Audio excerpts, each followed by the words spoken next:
Good morning, everybody.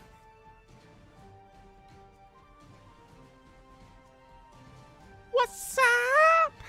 It's your boy.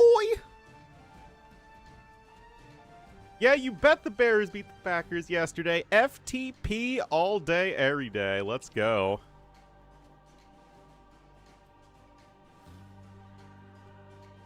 Alrighty. Wait.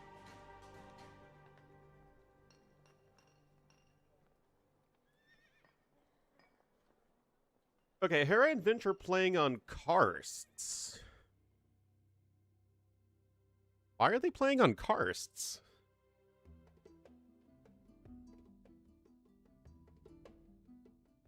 Why would they have new maps? Aren't they using the Londinia map pool? Wait, why did they change maps? Bugs, And then Pointy Boy KGS and Majike with the 53 and 88 months respectively.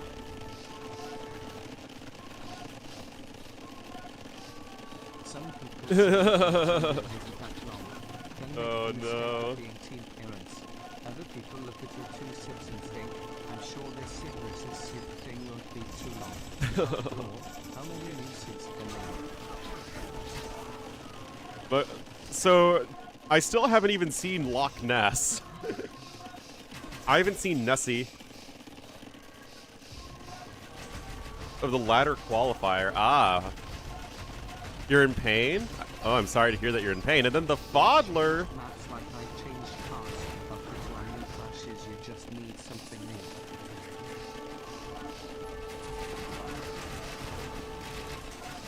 Pretty crazy that they're... You know, this is the sort of thing that they have lots of time to prepare for. Get smashed after the Bears win. I mean, I already had a full bottle of soju in me throughout the game, so we don't need any more than that.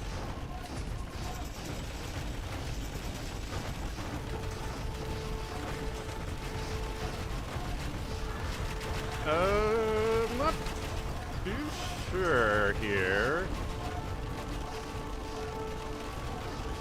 Guard towers from Vinch. I mean, this is like the epitome of trying to make it work, but Hera's getting the castle down, and that probably will do it.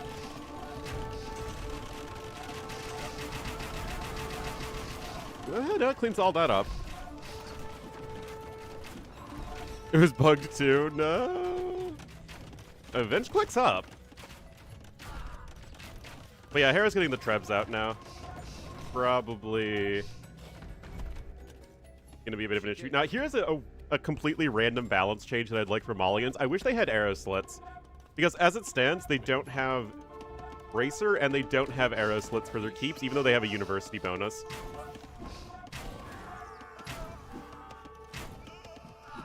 Is that random? Mostly pointless, yes. But this is like the exact situation where it would be useful.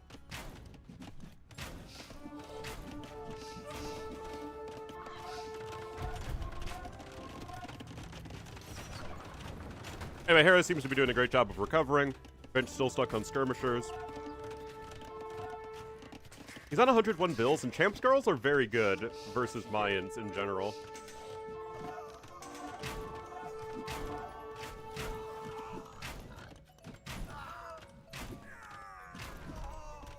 I think Tigui for towers is just called Yasuma.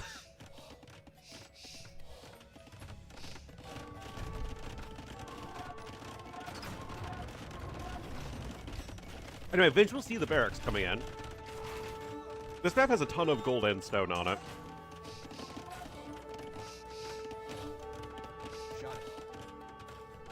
But Sibs hit nerf, I think that's basically what I complain about for 30 minutes every week with State of the Sibs. Oh, no way you can keep this Trev alive. It's 4 Geppettos? Oh my goodness, I didn't even know that was possible. The Trev took 410 damage.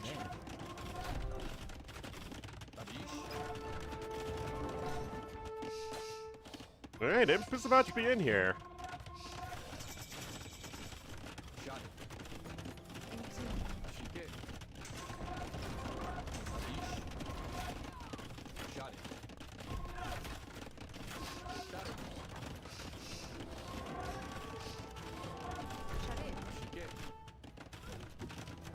More skirms are going down, getting some more upgrades. But again, I feel like the transition to Champ Scarls is going to be necessary.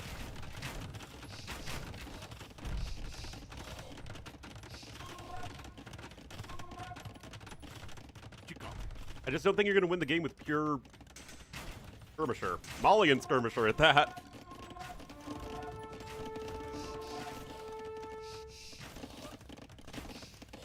Oh, wait, I think I have in-game volume on. I was very confused.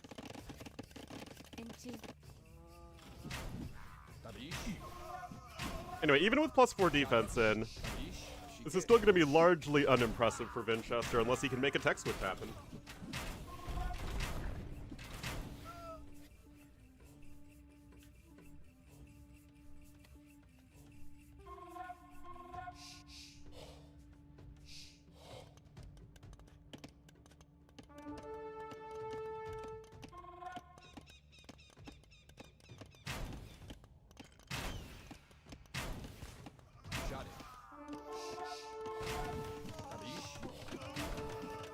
Well, I mean, cannons are obviously good versus Mayans.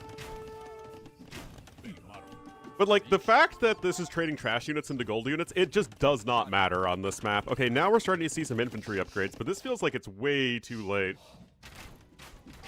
Vinch is actually ahead in resources. The transition to Champ Scarls needs to happen while Hera's making the switch into Eagle Warriors. It's, you know, basically the same length of a tech switch.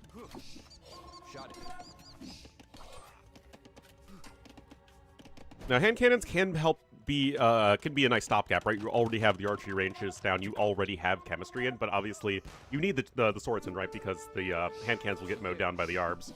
The air blasts, as I called them as a child.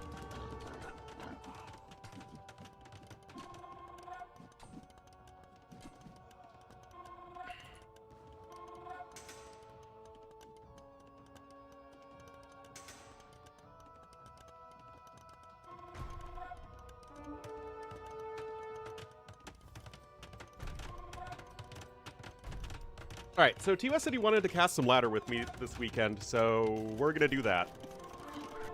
So I just messaged him saying we can go on whenever he wants. Bears part of me was happier than the Ravens part of me. It's a very weird feeling. Granted, like, I've been a Bears fan my whole life.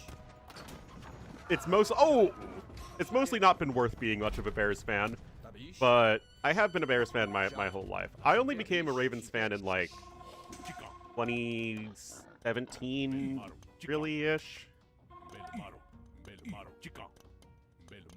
The first year I was following the Ravens closely was, Joe Flacco's last year. Is secretly, yo. I mean, Caleb finds his win conditions, man. He is fun to watch. Oh, boy.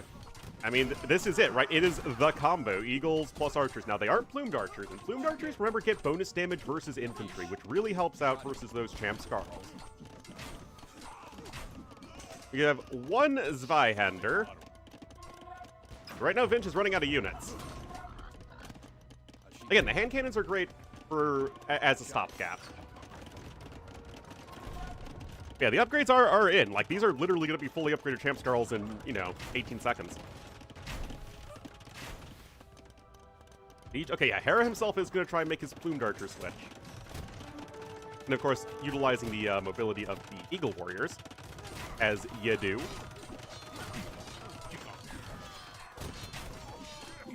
But yeah, I've seen a lot of people really complain about Fire Lancers outside of Siege Tower. Like, again, let's take the Fire Lancer Siege Tower stuff out of the equation. Just say that Fire Lancers in general are OP.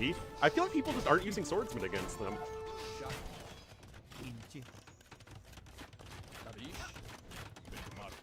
With plumes? Yeah, so 8 Pierce Armor means that they take 3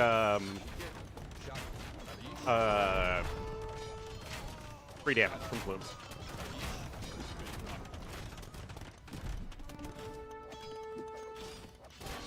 The Siege Engineers? Again, I would actually support Malians getting arrow slits. I don't think the other ones are necessary. And yeah, oh my god, guys, the date was so bad, and yet it was pleasant. Apparently, before we even met up, she deleted Hinge and decided, you know what, I don't really want to date right now. But she went out with me anyway, and we had a really nice time, and we got along well together, but it's like, I don't want to date right now. So we can just be friends. It's like, oh god. But like, we were together for hours, and like, we had a really nice time. I brought her cookies. I went to her apartment.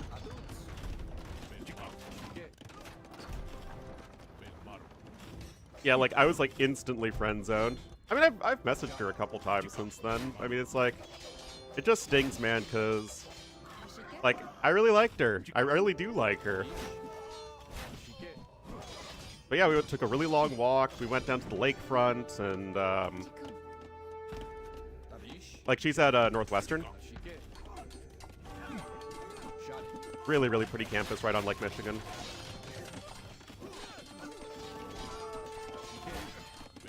But I did go hang out with my friends afterward.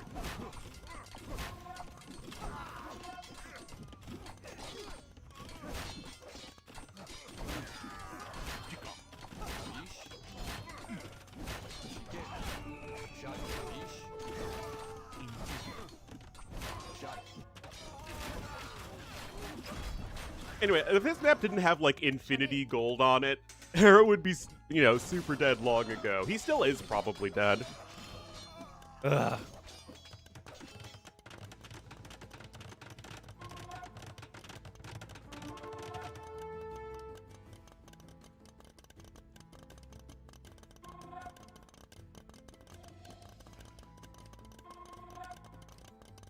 All right.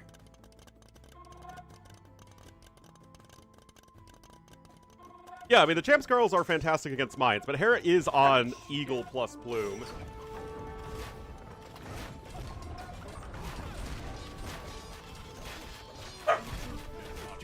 It's gonna make it tough. Dash, no.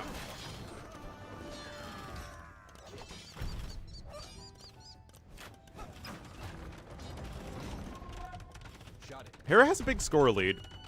He's way ahead in resources destroyed. But yeah, if I'm Vince at this point, I'm stonewalling the map against Eagle Warriors. I got my Champs girls out, now you just tech into onagers. Run a gold. The map still has 30,000 gold on it, Old Man Miller. This map, again, has like a gajillion gold. Yeah, it's definitely well, more than a raid, it's a counterattack.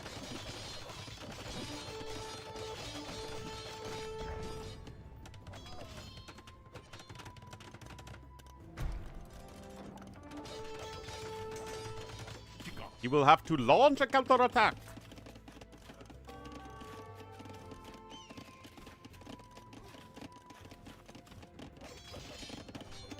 As well, yes, Vince has 2 relics. That's going to make all the difference. Well, Hera's got enough wood at home, at least for now.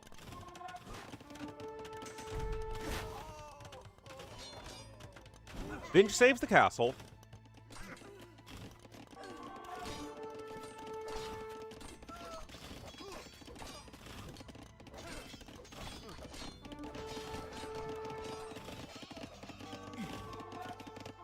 $134 too many bills as Mayans. If you got rid of 5 to 10 bills, I wouldn't complain. Anyway, Hera's on 5 castles, right? It's very, very difficult to raid this.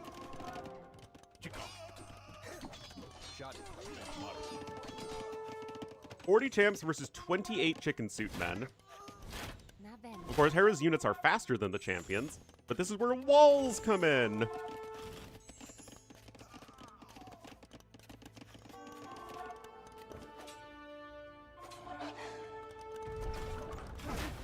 I will not be woofed at, sir.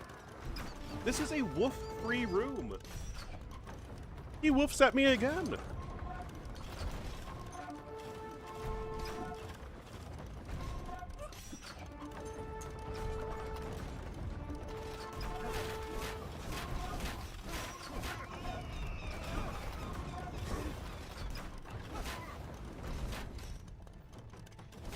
crazy, but like, what else are you gonna do? Your army's slower.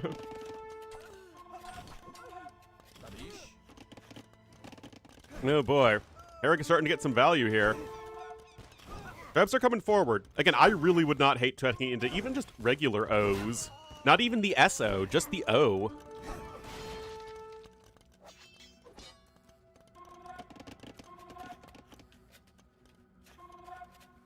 Because Hera actually can't deal with that.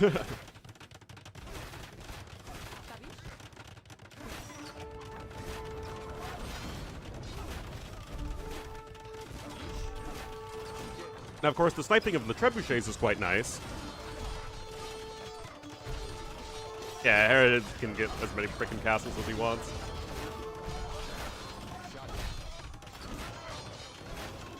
How much stone is on the map? There's still another 9,000 stone on the map. Again, this map has, like, a ton of resources. Still, Hera's struggling to take good fights at this point. Although the Eagle Raids are now really doing work. Again, if only there was a building that stopped units from running right into the middle of your base.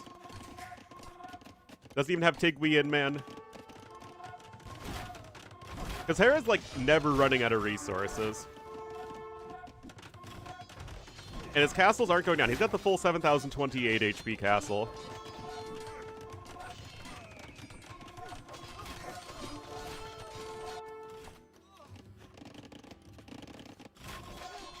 Again, like, Hera just will not run out of resources, guys.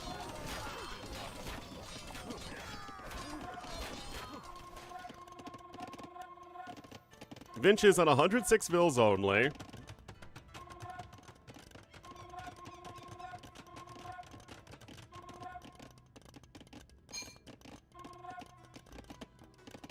More than enough? Absolutely.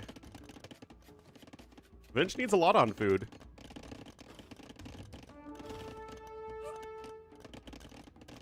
Gonna run out of wood first? I mean, if anything, Hera's screwing up a little bit because he never even got freaking heavy plow, which is pretty sad. But, I mean, he's got wood. He's got wood for days! Guys, there's only around double as much wood on the map as there is gold at this point. It's ridiculous. And the thing is, now that Karsts is in the map pool, everyone's just going to favorite it constantly.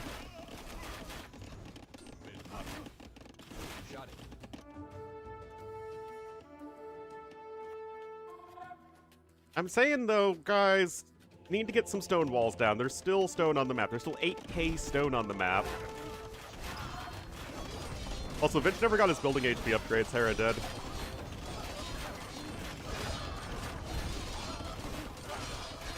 Oh, that was a good bombard cannon hit. I mean, the Eagles are evaporating, for sure, but Plumes are killing the champs slowly but steadily.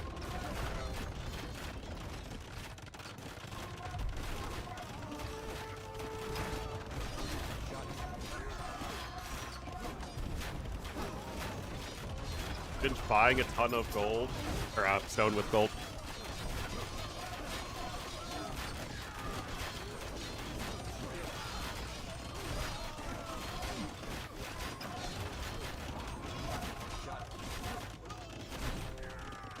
Now the castle does stand for now. And now the Corgi wants out.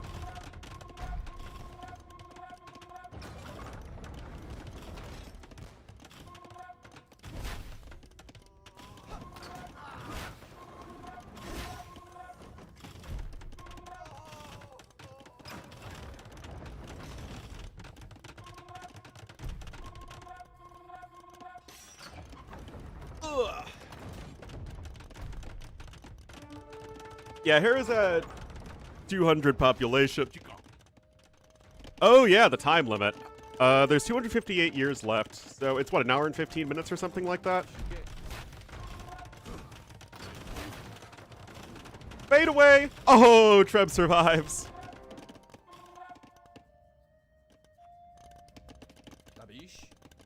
We are not at the favorite medieval RPG village, Treb Fallen. Guilds? I mean, I'm telling you guys. look at this gold difference. Hera has 14,000 more gold collected. And a fair bit more stone for more castles. And it's literally just all on stuff that you can mine on the map. Hera has not even gotten a relic or anything like that. And of course you have to buy longer lasting resources. So you have another, what, 120 gold per tile? I mean, that's good for Vinch, I guess. But yeah, big chicken suit man raid coming in.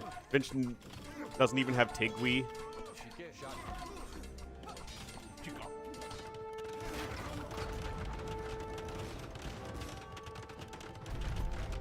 Now, granted, this is 3 bombard cannons and 2 trebuchets. That is not an insignificant amount of long-range siege damage coming in.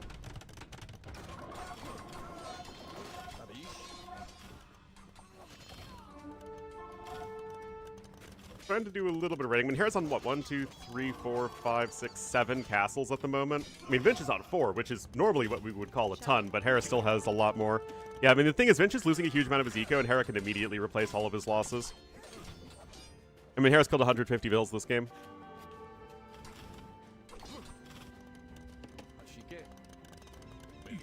Vinch is really struggling to take good fights. He has no wood income at the moment.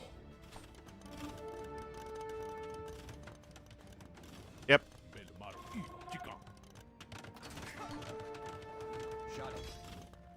Like, Vinch's army more or less continuously wins in a head-on fight, but Hera's just never giving it to him because Vinch is just not... He's not defended at home. Now Hera's at 92 military, 60 plumed archers, 30 eagle warriors.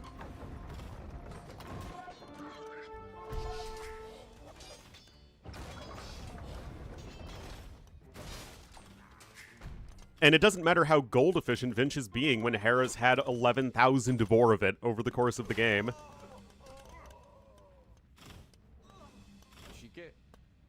Shot it.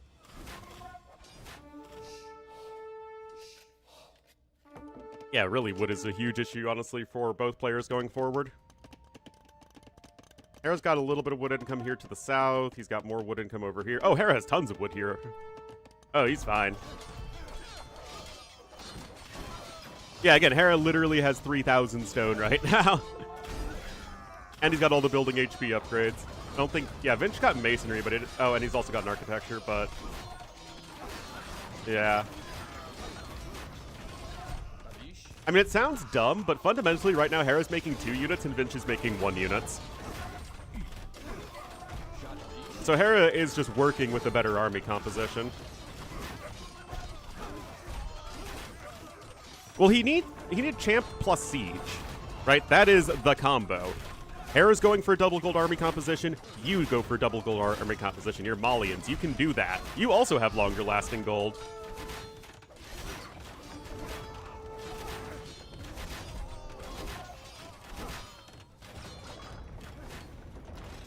Get heavy scope? They do. No siege engineers, though.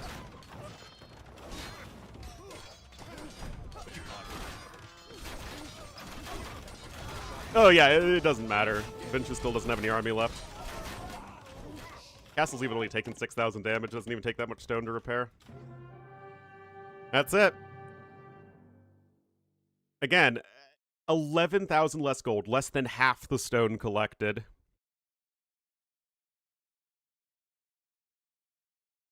And Hera had more units. And he had a better army composition.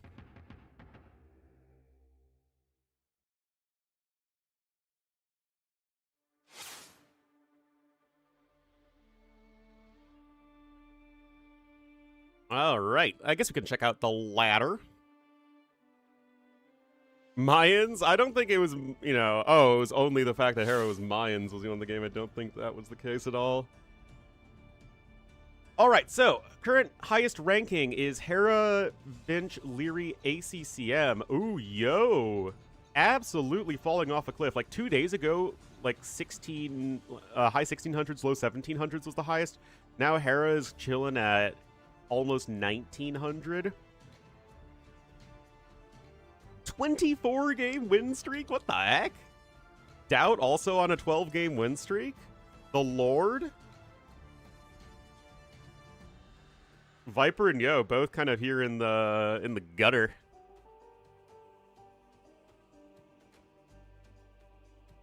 Put the ladder standings on my overlay? What do you mean?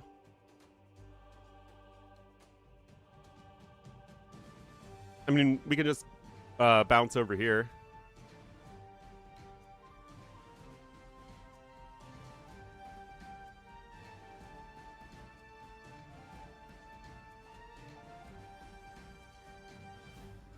Yeah, Hart just outside that top 5. And if you go to current rating, Doubt's at 7 right now. Or, what, 5?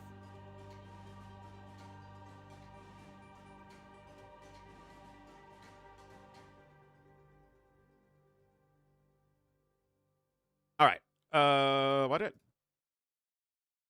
I'm a dum-dum.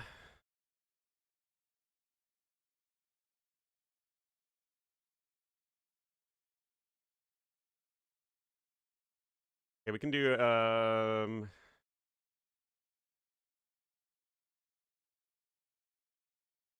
I don't want to watch a mirror matchup.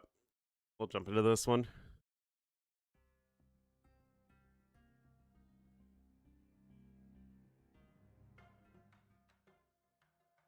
Yeah, but we can always just have this open between games.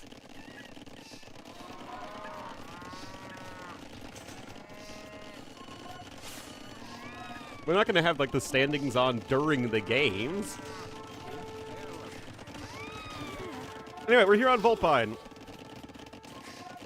Yoga and be in the blues, the Celts to the south. And in the red, as the sea urchins to the north, it will be dark.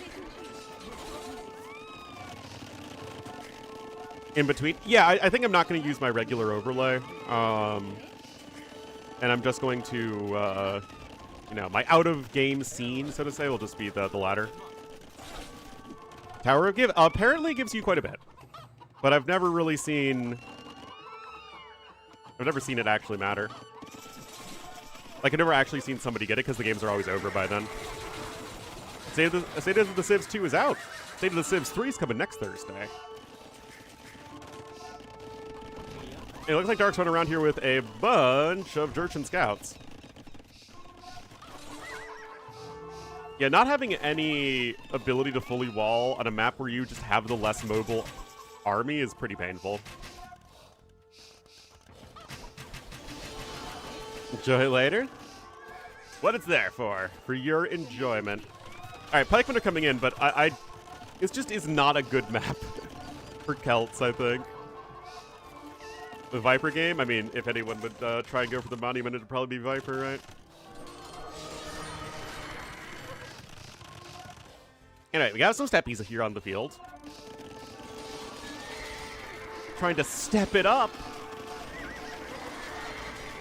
Yeah, pikemen are starting to take some efficient fights, and Yo is going for some pajama warriors here.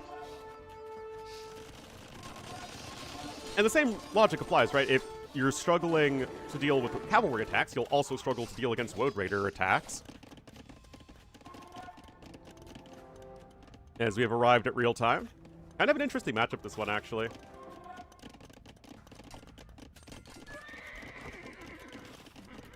Picked Vietnamese, neither force pick, both got random civs.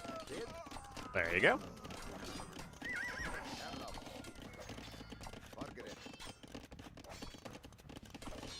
Poke. And now everything feels so slow after the super speed. Wait, modes are actually slightly slower. Now they only have the same movement speed as Knights in Castle Age. They used to be at 1.38 flat. Now I think they probably only get 1.38 in Imp. I think you mean thunderclap bombs. You have to say it with some gravitas, Cassis. Come on. But in all seriousness, no, though, Dark needs to get some grenadiers.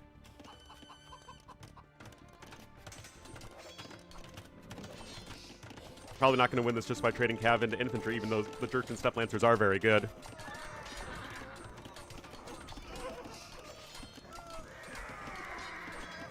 Have it staggered? The thing is, they're really bad in the early game, otherwise. There you go. That's how you do it, Cassis.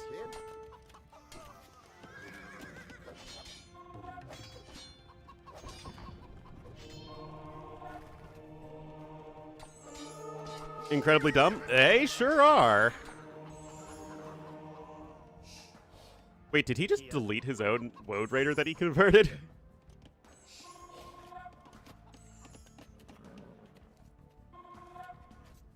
Yeah, I have no idea why it's legal. Also, Yo's eco upgrades leave much to be desired, and it is why Dark's getting a huge resource lead on top of the villager advantage.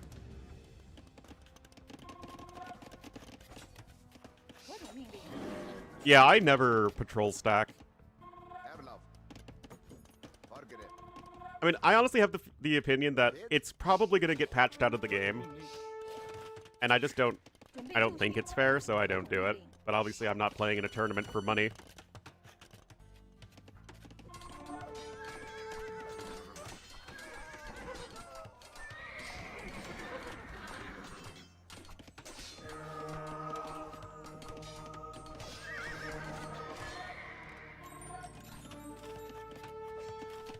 Oh, Woody Allen. Running behind a woman? I don't get that part. Was Woody Allen a sex pest?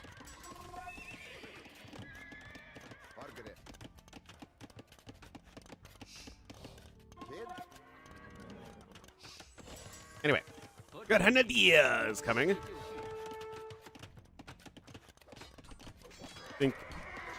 Oh, I was thinking of Woody Harrelson.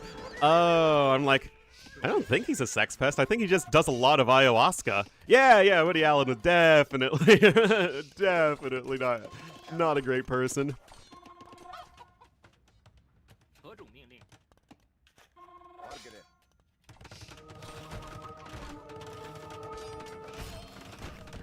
Oh, Monster there goes down. But Imp is almost in it. Now, the thing for Dark is that his gold income isn't amazing, and he is going for a double gold army composition.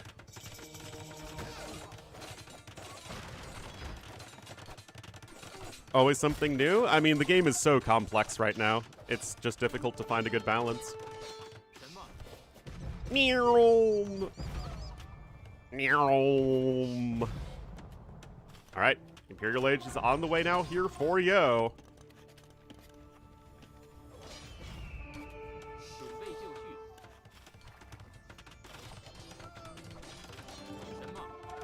Now, patrol stacking aside, I feel like Iron Pagodas would still be better, right?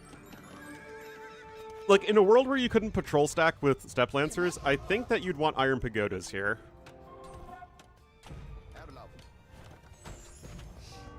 I think. Anyway, just now is Yo getting handcart. Obviously very late. But yeah, Yo himself is going to need some siege to help deal with the Grenadiers.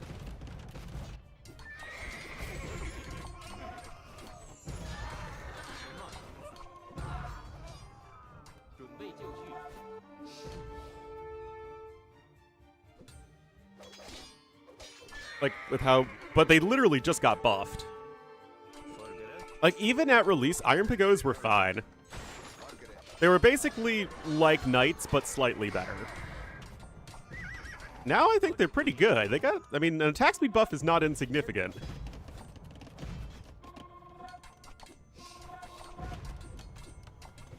Try stuff as soon as they're buffed? Yeah.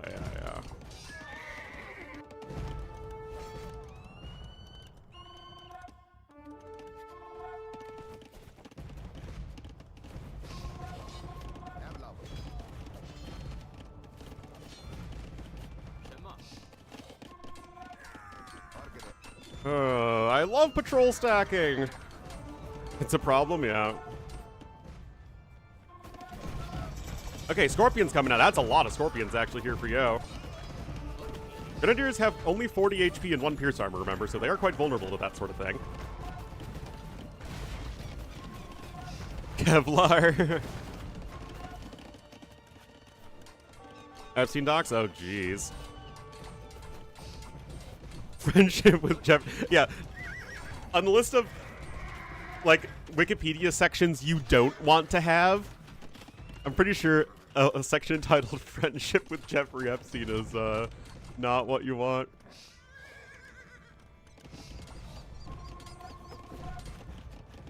Alright, Heavy Scorp coming in now. They are vulnerable to Scorpions and any sort of, you know, pass-through damage, blast damage, that sort of thing. Is Ornlu in the files? I'm gonna go with a no on that one. No, Yo does have 5 relics.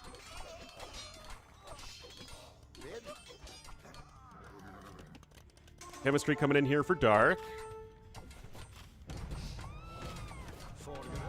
Orgara.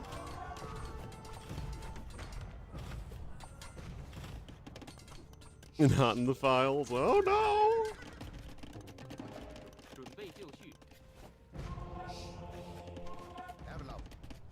We're definitely in the files? Yeah, absolutely. Monk? Yeah, I mean, the monks obviously are awful against the siege tower stuff.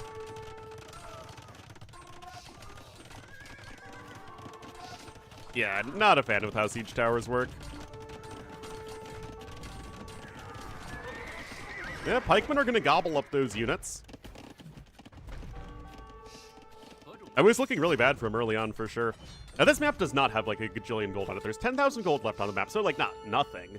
But you're definitely going to want to be a bit more cautious with your gold. Mixing in the Hussars is very much a good idea.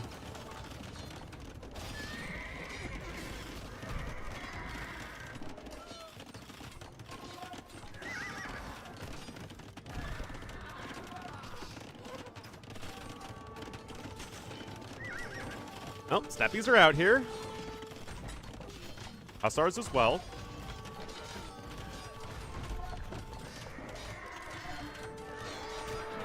Last Furnace is obviously going to be a big one for the Hussars and the Steppe Lancers. No Thunderclap bombs, though. Or, I'm sorry. No Thunderclap bombs yet. It is a very expensive upgrade, as it should be.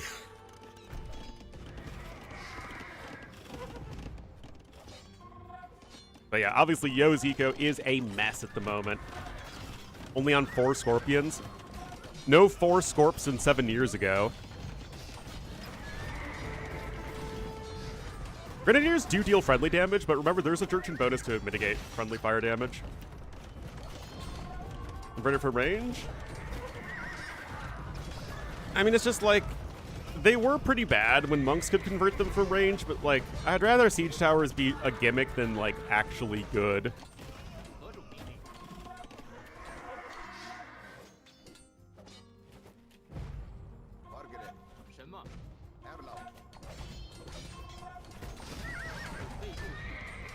Well, Hussar is going for some more snipes over here. You have more Steppe Lancers on the way.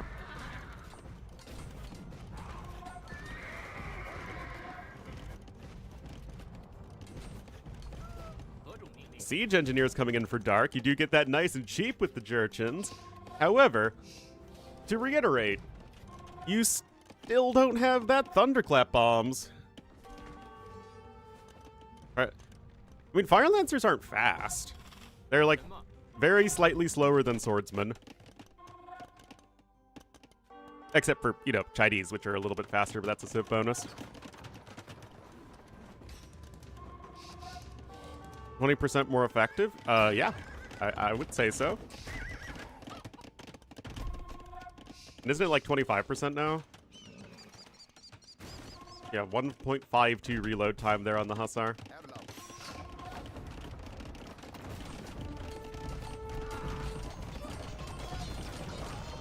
Yep. That was a big old cleanup. Oh, Yo is almost to the monument.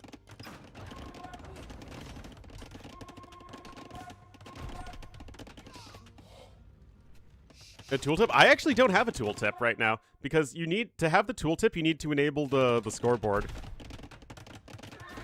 Yeah, it is 25%.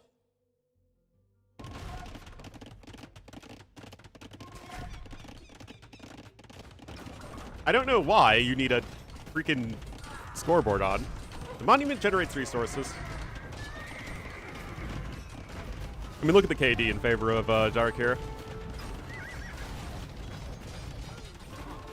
And yet still no freaking Thunderclap bombs, man. Ooh, this is denied, though.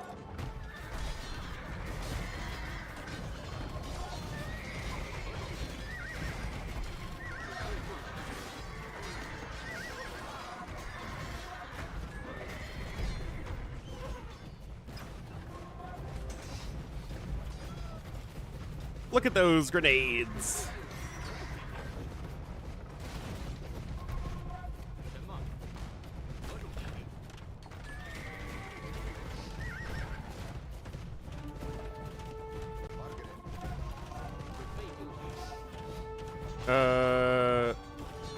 Being unnerfed amongst other balance changes? Yeah, I wasn't all that concerned about, oh, all the stuff isn't balanced. Like, they weren't going to release it to the public without more iterating. But it does seem like the water balance patch is coming with the next DLC, which is going to be interesting. Also, why does my homie Dark here refuse to get freaking Thunderclap bombs, man? It is literally insane.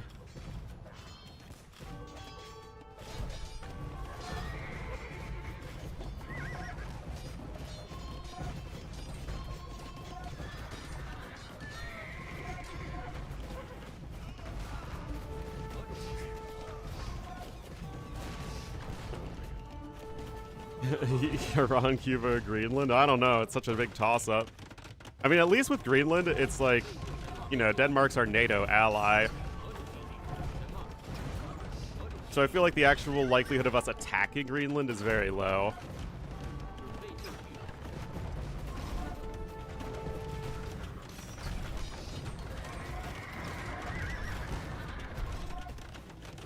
Tristan Berry. I've never once heard of a Tristan Berry.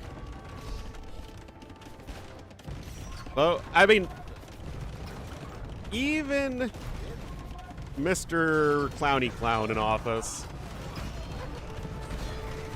I don't... Greenland, it feels like it would be very low. Iran is definitely more concerning. Yeah, there's the GG. And Cuba, that also feels more likely.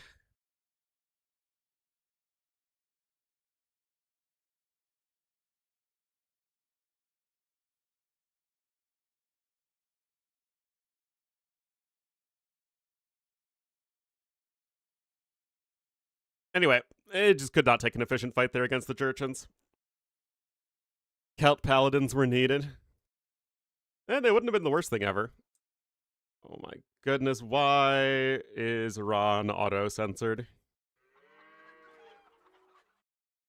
Oh my goodness, it's literally just Iran over and over, and I have to manually okay that it's okay!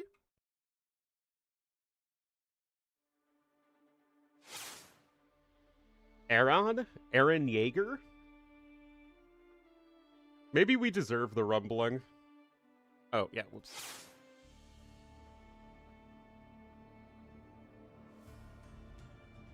Alright, so, why is Hera playing freaking Hope?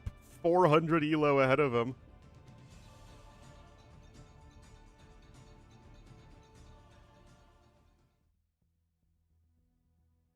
Alright. Minute 45. I will go get my coffee. Put back on the overlay there. Ew.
Oh boy, Harold won and got 3 points from Hope.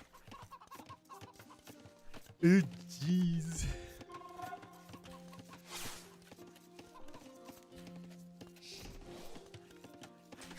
Alrighty, so we're here on Cornwood, the land of Bender. Alright, so, oh my god. There isn't an Iran command. Dark's gonna be in the red as the Spanish to the east. Yo is going to be in the Azul as the Goths. It's a mirror match, guys. Yeah, this is a really bad one for Goths. Iraq? Nope, Iraq doesn't work either.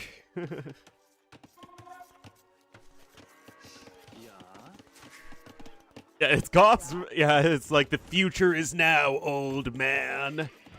That's really what this matchup is.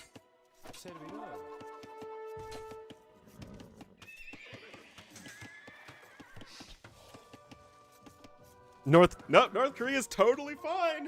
It's just Iraq and Iran that are not fine.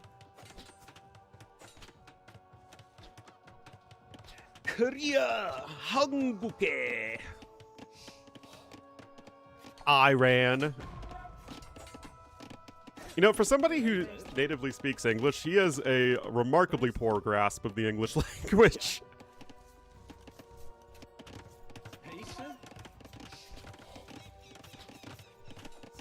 Alright, archery range coming in now for Dark. English is tremendous. Oh, yes. The very best. It wins bigly.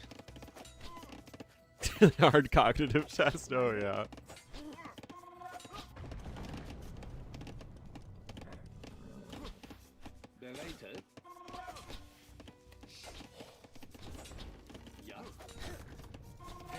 This is definitely annoying for Dark. Yo's on either side there, forces the house deletion, which does house Dark even further. And this has definitely been the problem when you open scouts, right? It's not like Yo, as Goths, is going to be too bothered making a ton of spearmen to run around everywhere.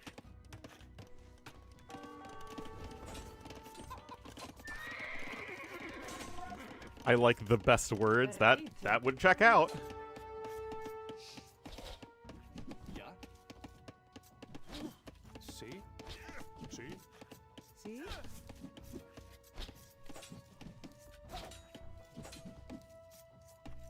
It's like he has a tiny vocabulary and also doesn't know any subtlety or nuance.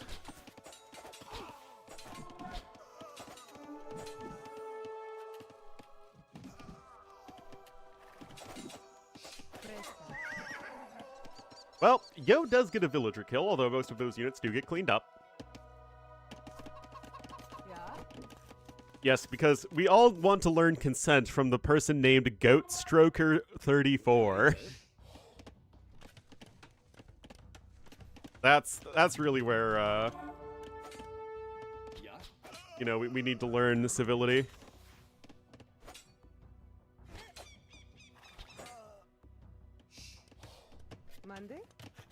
All right, Hill's going on over to Stone here.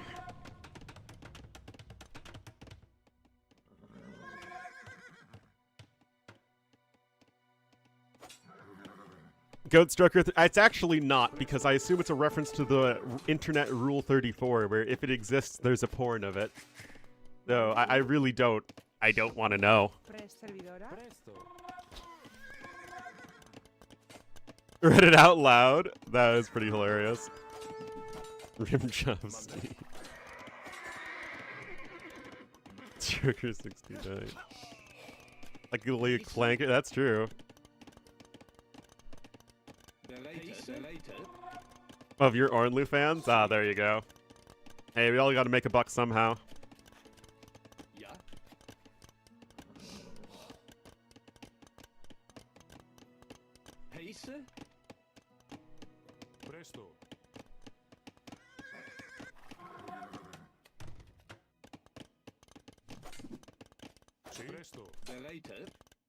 All right.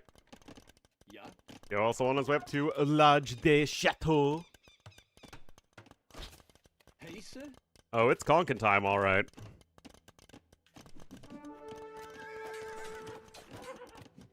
Monday.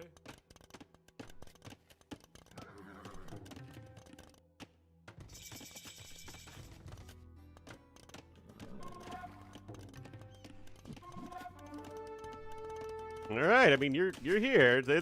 You need the castle, but archers and scouts are coming in, and they are coming in hot. Later. Uh-oh. Uh-oh. Spanish builders need to come in clutch. Oh, it's gonna be at least two or so. Nah, not even. Wow, only one further villager died there. And of course, now it's conking time.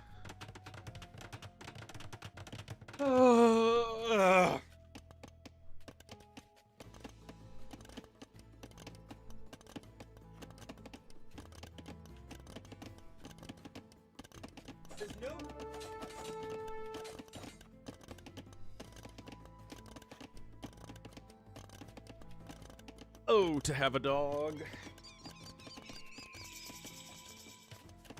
He thinks we don't feed him even though he literally has a bowl of kibble downstairs.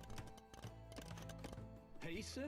Yeah. As Goths, I mean, like, the thing with Goths is that, honestly, like Spanish, sometimes you can just make them work, right? Hey, sir. Yeah. Their strengths are so strong that if you just get into that situation where, you know, conks can wreak havoc, or if Goth infantry spam catches your opponent when they aren't fully ready, Hey, sir. like, you just win games, even if you're in a situation where it which seems like you should not. Yeah, I mean, like, it's not impossible. And of course, it is Cav Archer time, because that's all we are allowed to do. Although, to be fair, Blue Goth Cav Archers, is this the Sheriff playing? I think it is, guys.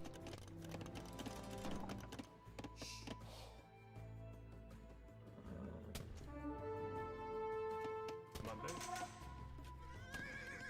The Sheriff is back. See? Alright, you got one Scorpion here. Now, Yo is still only on 1 TC, remember? I mean, both players are, but you'd expect the Conk player to be on 1 TC. That means Yo is not really going to be able to grow his eco much more. Now, he does have a resources lead from all of his pressure earlier. He got a couple of bill kills, and of course, was able to force his opponent to just build the castle. That said, Hey, sir. it does feel like he's going to want something at least relatively long-term. Yeah. Yeah, without ballistics, they're not the greatest. Unless you really get numbers on him. Monday.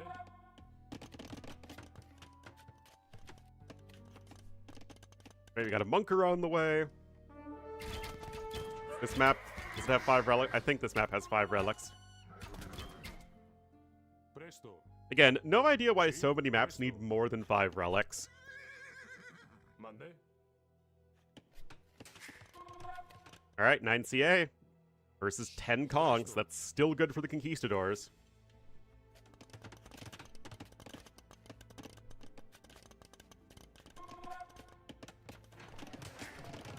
He sees 2 and 3 coming in the back, so there is that eco expansion for Yo. He is still relatively safe here at home. He's got huge house walls. So it's not like the Kongs can easily punch their way in. 5? No, 3 is the number you shall count to. The number of the counting shall be 3. Or thou shalt not count, nor 2, unless then they directly proceed to 3. I'm right now.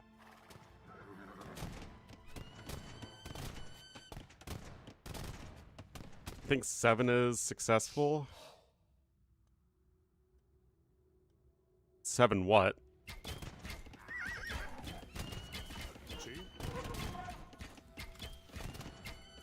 Oh, 7 relics. Grab some trash wars?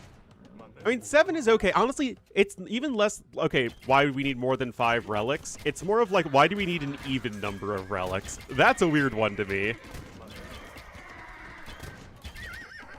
See?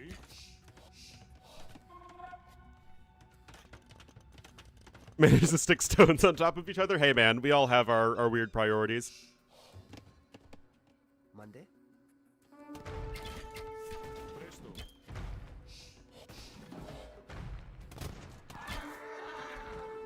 Well, I don't think Yo picked Goths.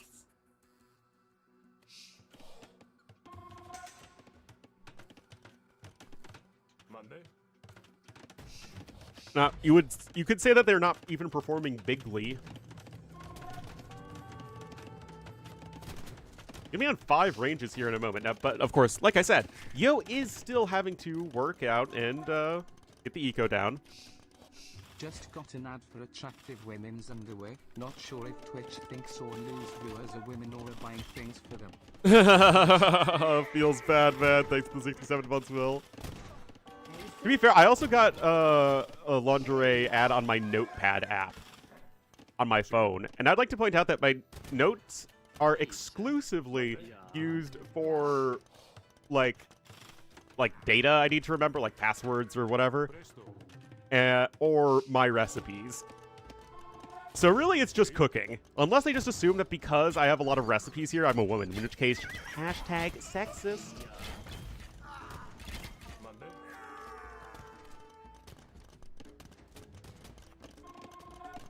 Recipes for disaster? My entire life is a recipe for disaster.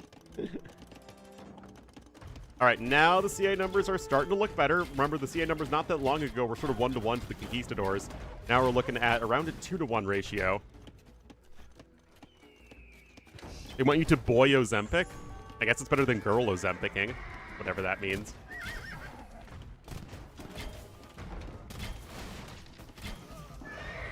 Danish? I have no idea. Presto.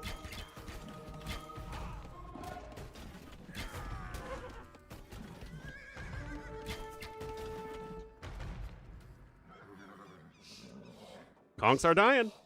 Yo now with a 16 villager lead, so he is getting that more long-term advantage. He's at now an 1,100 resources lead. You're still stuck on the 1 Castle Conquistador production. Yeah, picking up the 3 relics is very nice for Dark, but still, this isn't really what you want. Now, the Kongs are fully upgraded as far as Castlage goes, but even so, that is just not going to be enough now that the Cav Archers have Ballistics, Bloodlines, Husbandry, all that good stuff.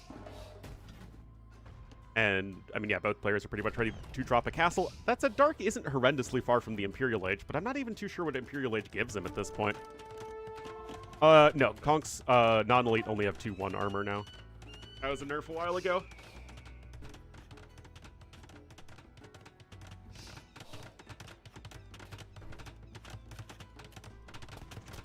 In like 6 months? I mean, it really, like, crushes your appetite.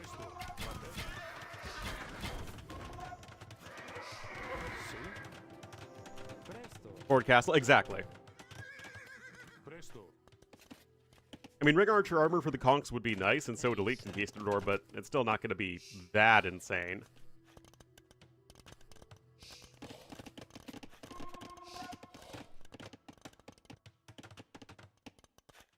Monday? Keep grinding? Yeah, that's me living that grind set lifestyle. Well, they did reduce the cost of Elite Conquistadors, didn't they?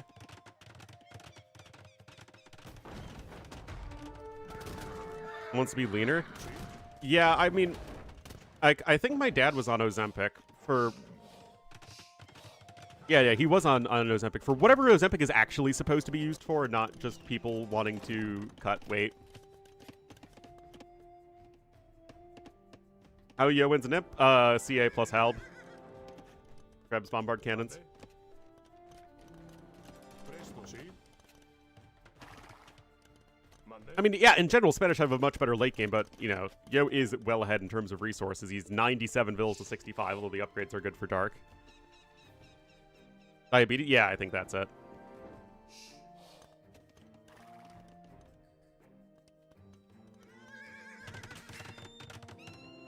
See? Hey, sir. It wasn't for weight loss. It was like the weight loss is a side effect. Sí.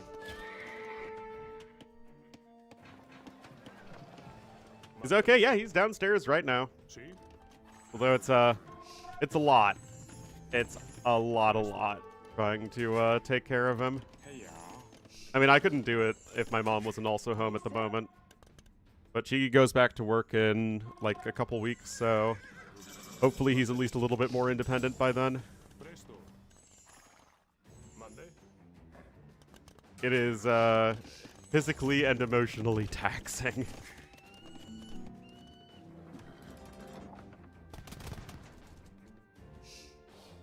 Side effect? I mean, I guess that's just how medications work, right? Body is not a simple thing. Sí. Alright, Ring Archer Armor's coming in, like I said. Gonna be huge. Monday. Skirmisher switch coming. I don't know about that. I don't think a Goth Watchtower is going to be doing anything too exciting either.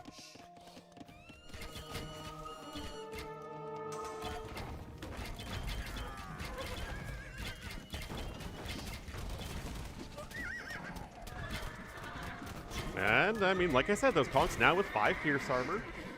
Only taking 3 damage a hit from the Cav Archers. In comes the forward castle. Now that Yo is in Imperial Age as well. Like, if this castle was over here, then Yo would be in a really bad spot. But obviously, that's not the case, and Yo has at least a bit more time with which to react. Dark fully stonewalling the side.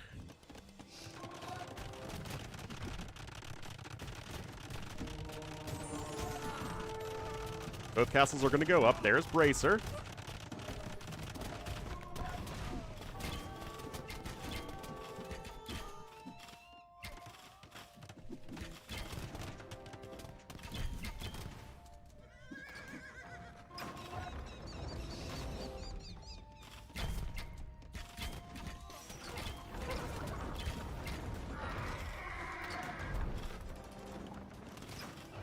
All right.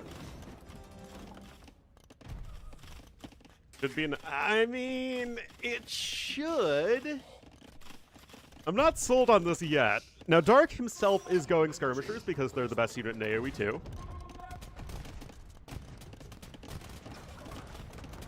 But that's one castle down at this point. This castle's gonna, I guess, also go down. I guess I don't think the bills can be at a safe distance and repair.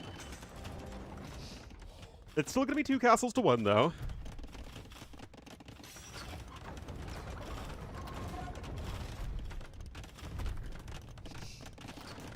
Yeah, who needs infantry with Goths? Every Civ is a Cav Archer and Skirmisher Civ. But Castle, it's just how this game worked out. It's a little weird, I know.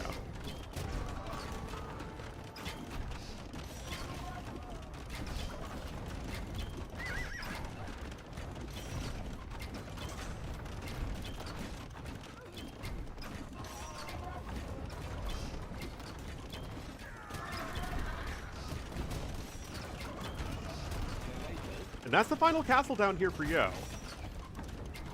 The Rams are a bit of a cute touch, as they actually are going to start to go to town here on the trebuchets. Now you can try and go into Lycab, but you only have 22 villagers on food, which is obviously less than impressive.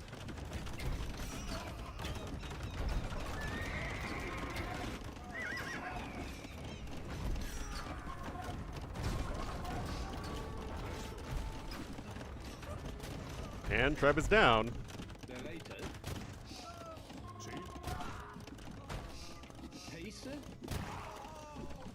Is it just pressive? Not oppressive, just pressive.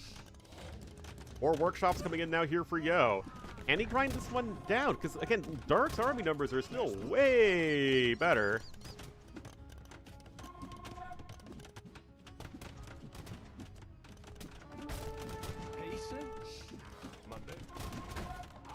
It is double the bills. And yet, look at the resources. It's not double the resources. That's the thing.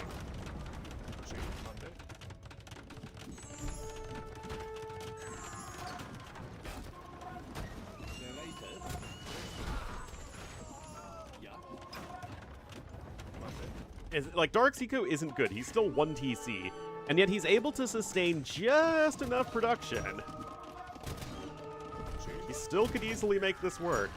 Now Yo's grabbing Squires.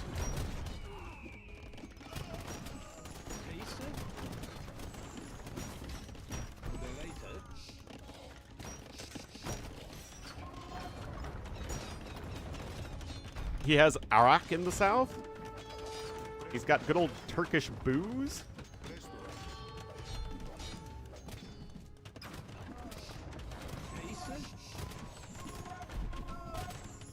Yep. Capture a hand, let's go.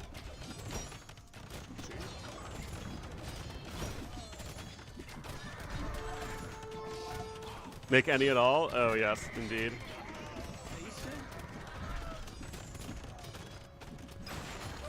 Again, Dark's still working with the army advantage. This is a very long, protracted fight, and yet Yo still isn't able to get the better of his opponent, despite, again, double the villager count.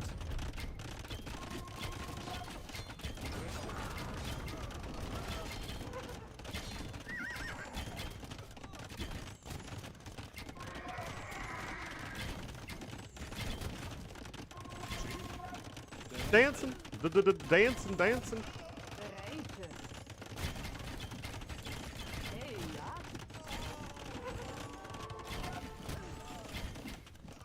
Still, no more siege for Dark, so that castle from Yo is not going to be going anywhere. And now, look at this, guys. Halb is coming in. That is going to be huge. HCA! Why?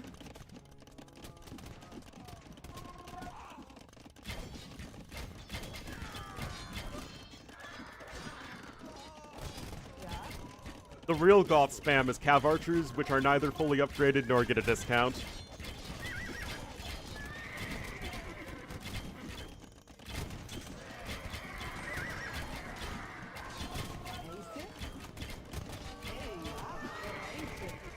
Oh, the HCA are here.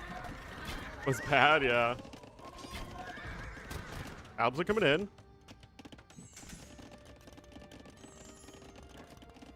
Especially, well, you don't have Thumb Ring. Although, not having Thumb Ring is not as big of a deal as it used to be now that Cav Archers have 80% base accuracy. No, like, you do probably just want to go, in this particular matchup, CA plus Halb. The Cav Archers we made along the way. Oh, yeah, and maybe Huskarls. It used to be, 50, I thought. Well, regular Cav Archers were definitely 50. I thought HCA were also 50. Maybe they were a little bit higher, but it still was quite low.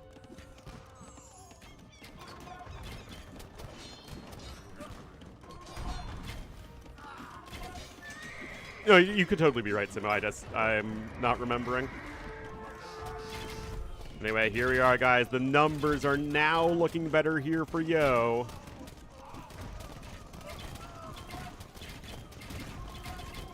There's perfusion coming in as well.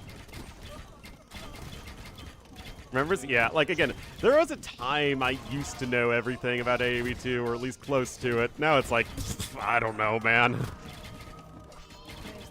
Well, I think Dark was just really trying to, like, win the game right away, but now that's obviously not going to be the case. Only 83 bills. Yo is going to be able to push forward and just grind his way out of this one, despite a terrible KD. I mean, this is Goths for you, right? Not even the full typical goth spam.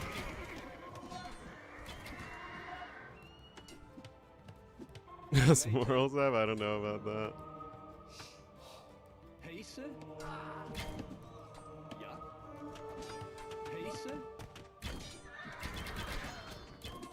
Goth Cav Archers are just the meta in general because Cav Archers are the meta.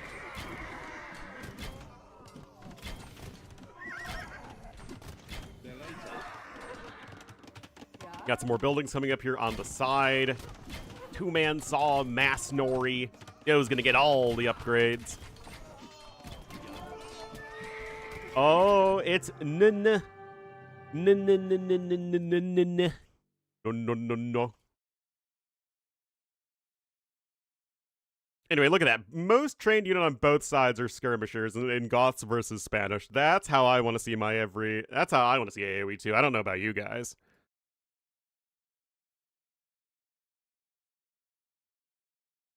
Age of Skirmpires. The Skirm of Skirms. Oh, I keep on forgetting that we're going to the this thing. So yeah, where's Dark at the moment? Dark is at 1588. Yo's at 1672. But that feels like it's going to be a lot for Yo to try and him to try and make up. Well, I mean, it's ACCM, right? 24 game win streak. Now, again, this is almost certainly against much lower level players, but this is ACCM strategy, right? Is just to win every single game against people that you're rated higher than. Where is Lewis, actually? Lewis is 1604 right now, but he was at 1726, which does put him at 6th in terms of highest rating. And yeah, down on that 12 win streak.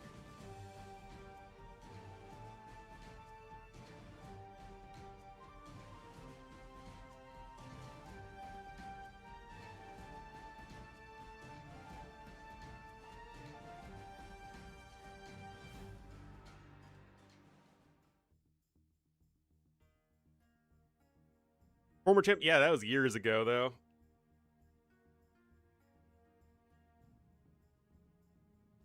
I don't think Sato's super active.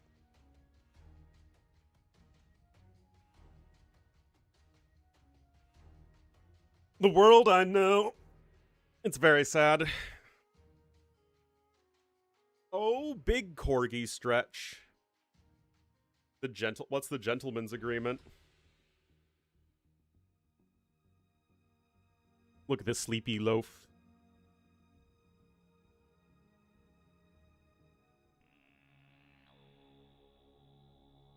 It's just so tough being a dog. No siege towers? That's the gentleman's agreement? I don't know if you can do that on a ladder. Like, if this was regular ladder, yes, absolutely. Because it's just not a very fun way to play AoE 2. But for a tournament qualifier with so much money on the line, like, you gotta do what the game and tournament settings allow. Anyway, I'm gonna get some more coffee, guys. Enjoy following Dark Scout.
Oh, Shadowflower with the 20 months. Thank you so much, Shadowflower. Yes, I know. My best casting is when I'm not even around.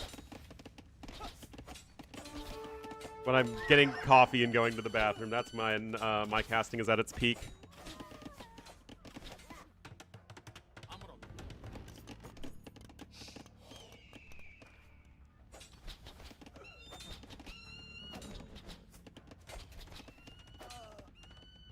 Territory, oh god. Anyway, looks like Yo gets a villager kill, but loses his entire army in the process. Emo. Well, you know, you gotta do what you gotta do.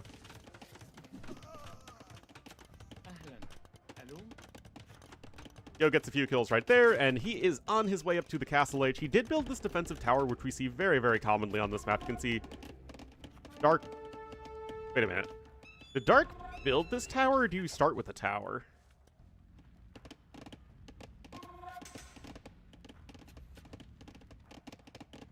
But, like, he doesn't have a mining camp. Did Yo just... No, there isn't any dirt.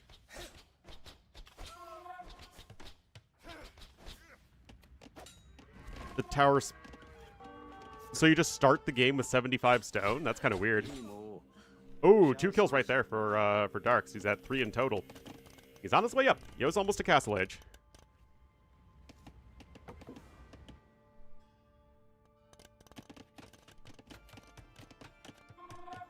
It's just kind of weird that the map would literally spawn with a tower.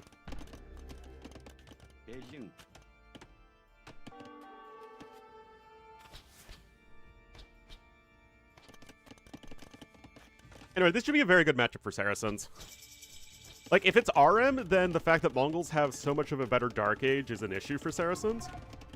You know, Dark Age, early Feudal Age. But obviously we're in Empire Wars, so Mongols lose so much of their power. Mongols just aren't very good at Empire Wars. No, I mean, like, you get to Mangudai, like, you know, you can still win the game.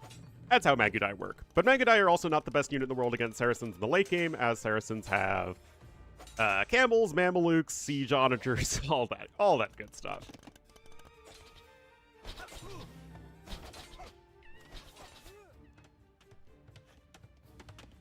Getting smashed by Brighton? Oh no. What's the AFA Cup? The Free Agents Cup? Ooh, archers pop out here. You're gonna be going for ballistics as well.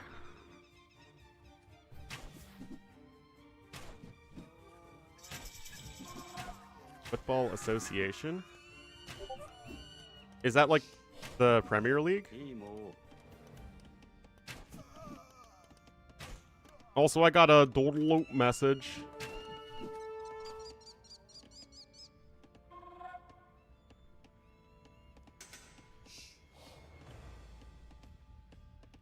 It's the opposite of the Premier League? The not Premier League? The lame league? All the way up? Oh, okay. So, I mean, I imagine that's a ton of teams, right? Like, how big's the bracket?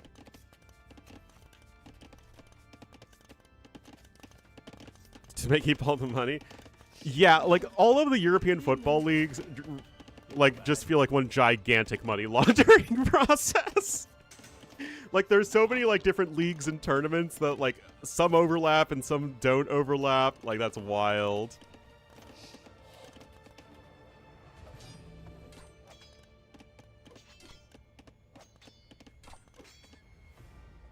Recall? Wow, that's crazy. But I'm sure it's very exciting.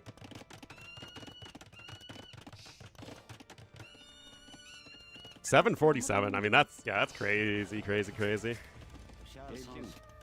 But I'm sure it's cool that, like, you have your local team that you can support as well, and you can, you know, watch them try and be the very best that no one ever was.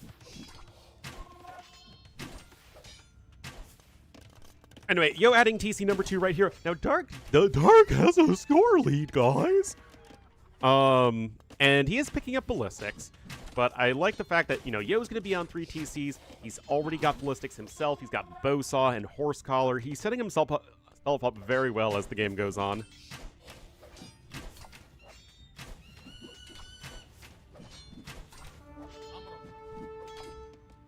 because make it even to the finals. Oh, that's kind of interesting. I wonder why that is. I mean, maybe the lower tier teams just do a lot of scouting on the better teams, and then the better teams don't, because they've got better things to do with their life. The reigning champions? Oh, wow. For player health? Yeah, that's true.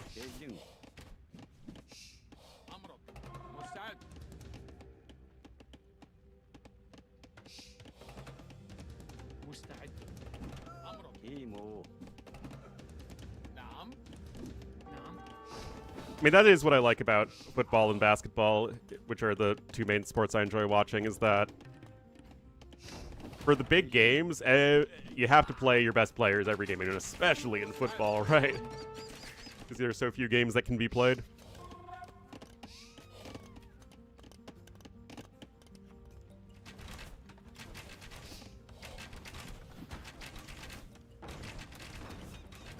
Are up for it? Yeah, that's what I imagine.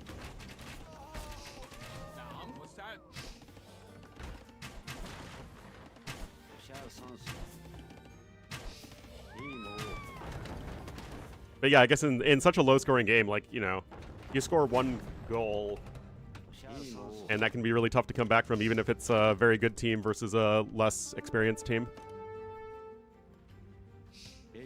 Real experience? Does the Premier League not recruit players right out of high school? I guess, yeah, because there isn't really college sports over in Europe. Loads of upsets? Yeah, exactly.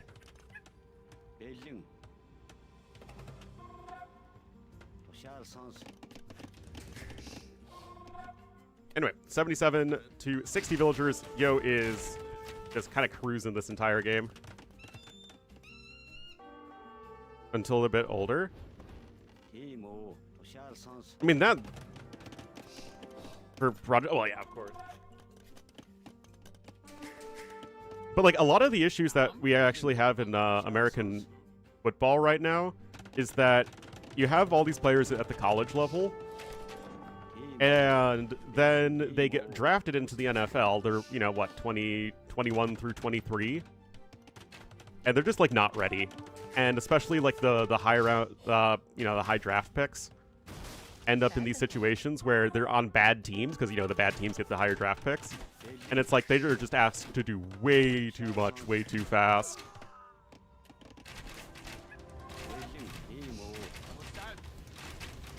So, like, in general, I feel like it's great if you can get developing talent to, you know, sit on the bench for a few years.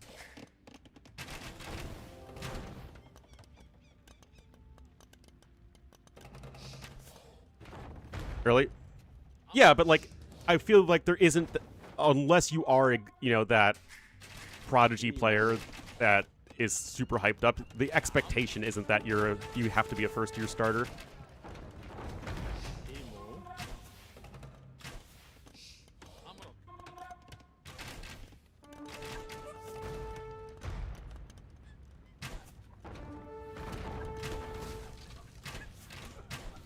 The top teams?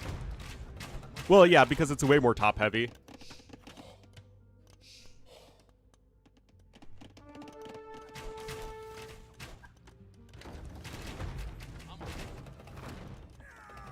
Which is actually what I really like about, you know, football and basketball, is that you can only pay, you have salary caps and salary floors and a draft system so that there's a greater sense of parity.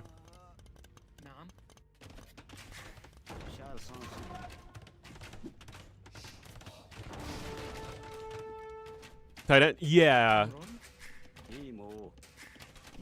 And obviously, like COVID threw things off even more because you have, like, how old is Carson Beck? How many years has Carson Beck been playing college football?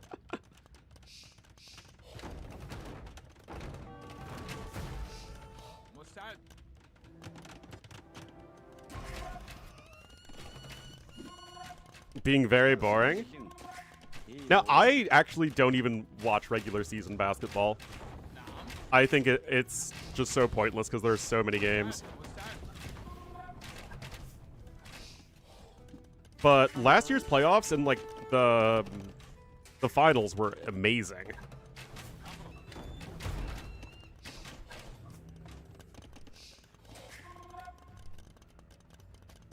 Do we have more call? I think it depends where you are.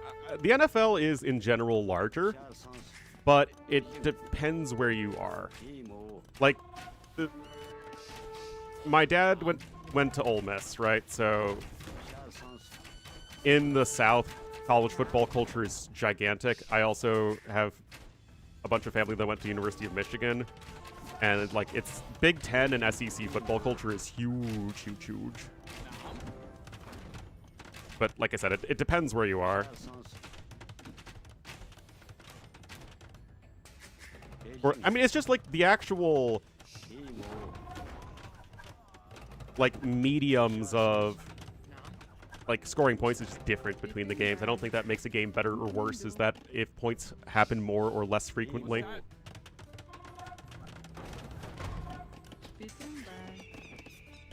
College football, yeah. My dad spent his middle school years in Huntsville, so I definitely know that. I've been to Alabama a couple times. I think Dreamland is in Huntsville. It's like best barbecue I've ever had in my life.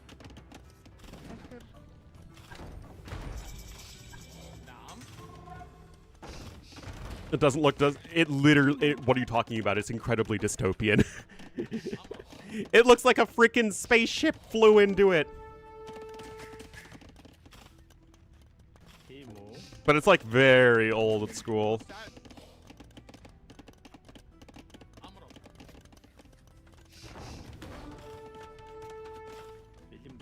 Surrounded by a car park? Well, I mean, yeah, it is downtown. Number one AoE 3 player playing AoE 2? I mean, typically, any good RTS player is going to be good at any other RTS game just because, well, they're talented at video games. It's a question of how high they can reach is really just going to be dependent on the person, though.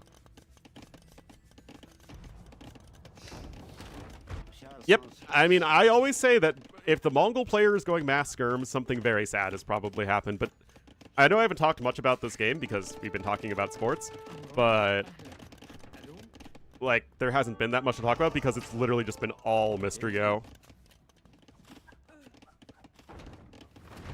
Good, but not great. Ah, that's unfortunate. Oh yeah, you're also from Alabama, right? LEP. AT West, yeah, no worries.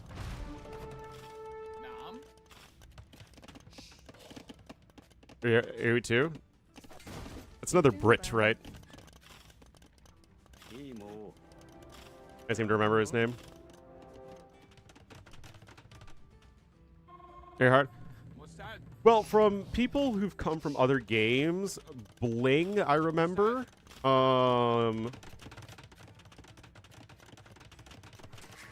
Bling came from StarCraft and was also, he wasn't like tippy top tier in AoE 2, but he got to like top 30 or so.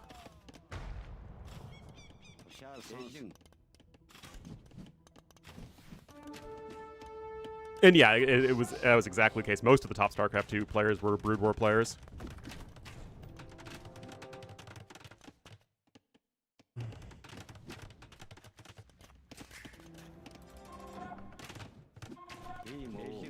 It is always interesting to see people go from game to game and see how their skills translate and how their perspective changes based on what they've, they're accustomed to in their own RTS.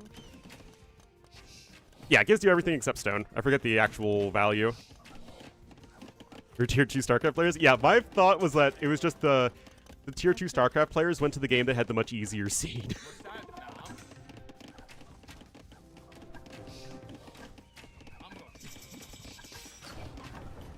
Like, I remember Beastie Cutie and Marine Lord from StarCraft, and Lucifron and Vortex were also from StarCraft, and, like, they were okay, but they were never, like, huge top-tier tournament players.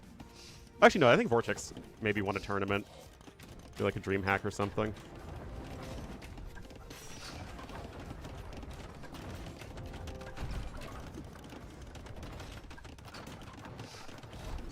Anyway, this just feels like we're waiting for all the Mamluk upgrades to come in and obliterate everything.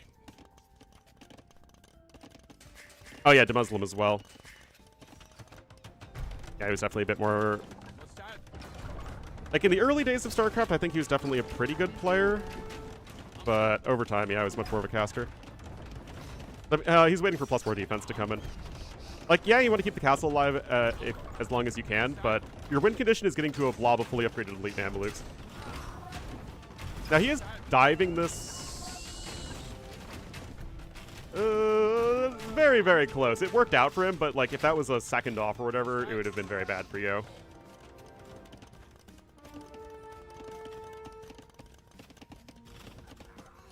Yeah, it's just, I've literally never seen this monument matter.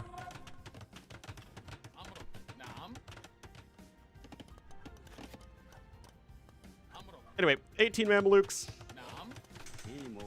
Dark is making Mongol archery range units that are not called Cav archers.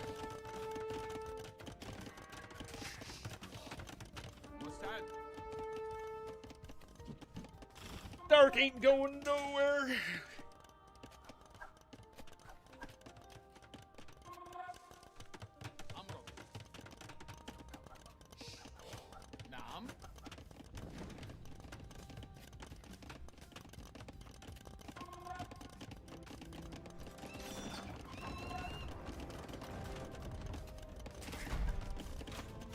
The worst designed map? I just don't love all the rocky terrain maps. I think that if you want to make an aggressive map, I think that both Crownwood and Rampart are, I think, more interesting as, like, aggressive maps in that they work around with elevation and wood lines. As opposed to something that feels a bit as, like, clunky, right? Rocky terrain feels a little bit clunky.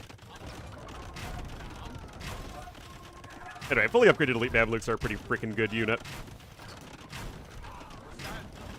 What's side?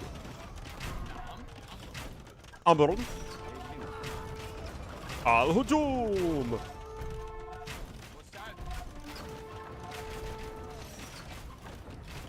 Oh, they nerfed the HP of elite Mamluks. I forgot. Yeah, they used to be at 130, and then they was actually buffed to 133 when they took out Zealotry, and now it's down to 120. Yeah, that was definitely a needed nerf. Mamelukes are insane.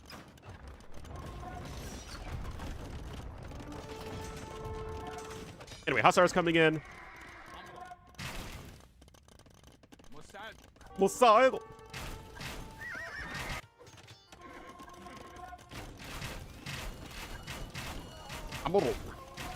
I speak fluent Arabic, in case you couldn't tell.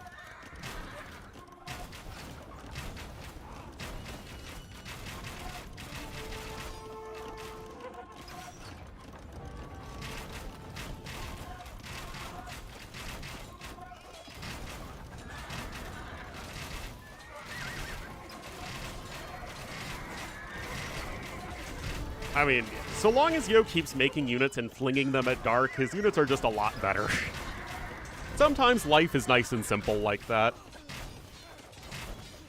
Yeah, it's always the poor combat engineers, man. Arbs have 55 kills on them, which is honestly impressive. Like, Dark is trying to make this a thing, which is, again, it's commendable. And Yo's actually stopped his Mameluke production. Got... Oh, no, sorry. He's just hit because he's making a round of trebuchets. You know what? Full credit to Dark. I thought he would just be super, super dead here. He's on 68 Arbalests. Again, I still think he's dead, but he actually has the score lead right now, which, again, like, all of this is very commendable.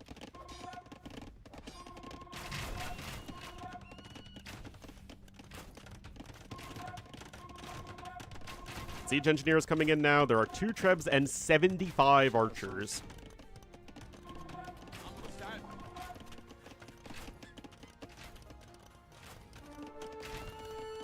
Yep, you can raid his opponent to death.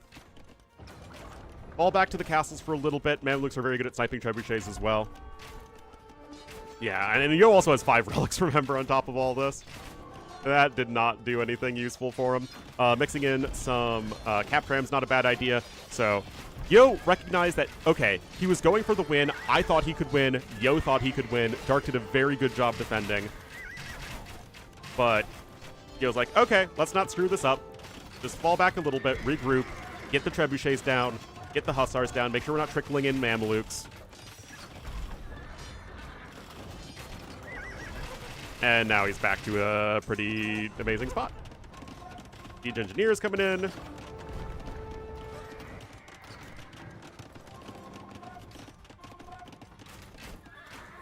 The engineers of sieging.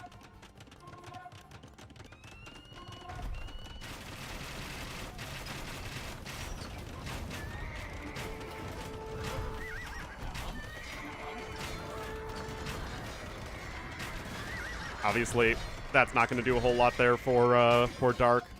Siege Ram coming in, that's going to be insane versus the Arbs, of course, and it's not like you can replace the Arbs very easily whatsoever due to not having that much gold income, which is, again, a further testament to the lack of map control and lack of relics. Yeah, I don't even think so. I think Hussar's Mameluke Siege, like what Yo's doing here, is going to be the ticket. He also has 74 on food, so he is very well prepped for his Hussar spam.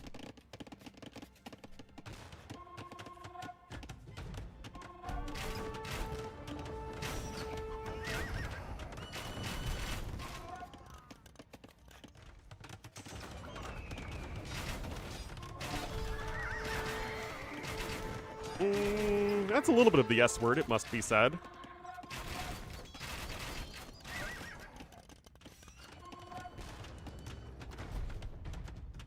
This Treb's taking 413 damage. Let's go down finally. Yeah, now the Siege Rams are coming out.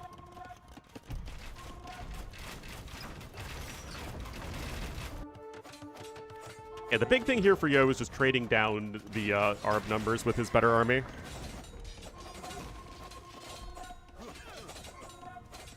More combat engineers. And, oh yeah, Yo also got control of the middle monument now. This is literally the first time I've seen this in a game.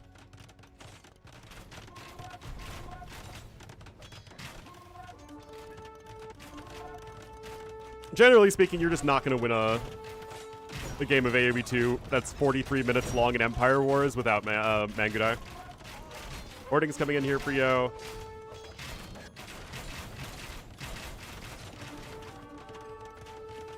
Yep. I mean, it's crazy that Red is even still able to mine gold, but I guess it's just kind of how this map works and how most of these Empire Wars maps work.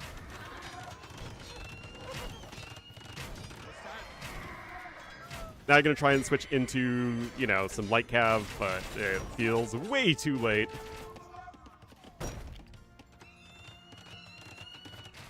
Now, I do think Yo has been a little bit frivolous with his RAM usage.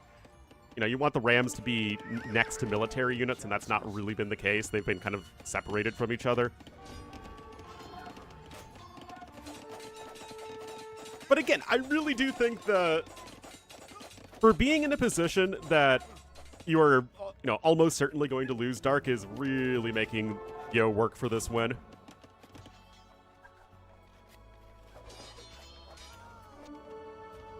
But guys, like, Dark has not even been able to cross the map. Yeah, Dark actually is way ahead in Res Destroyed. Really impressive. Counterweights coming in. Oh, jeez. Counterweights is like the ultimate rich person upgrade.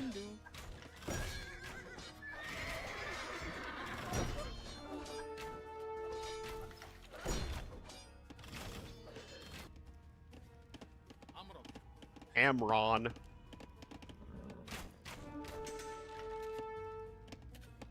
Now, one of the reasons that Dark has been able to take these better fights is that he's had fewer villagers, so he's been able to have more population eaten up in military.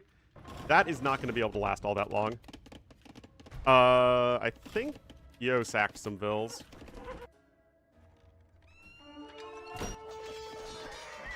Grabbing some units there. Upgrades heavily favor Yo on the light cav still. Yo's got full upgrades. Dark is missing a bunch. Missing what, 2 attack upgrades and Hussar? Oh boy. Those Trebs are not going to have a very good day.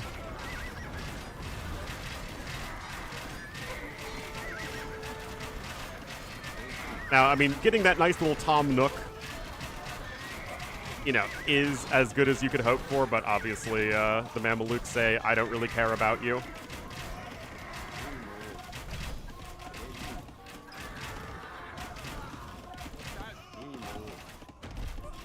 Castle under threat. I mean, that's counterweights Trebuchet on the high ground.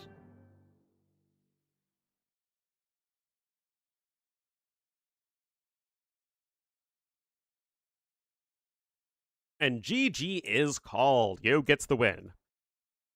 Great play from Dark once he was behind, but sometimes you need to not be behind in the first place to get a win. I mean, yeah, look at that resources difference. Tech advantage as well.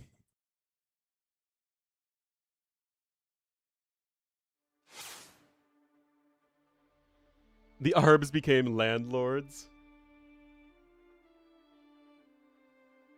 And I will always forget to go to the proper tab now. I don't know, let's keep casting Yo versus Dark. I mean, you could cast Hera versus Classic Pro. But I feel like Yo versus Dark is more interesting. I don't think he's playing the Empire Wars ladder, though.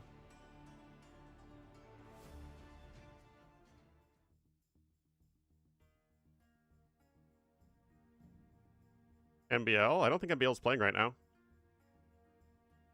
Don Cabron? Oh, boy.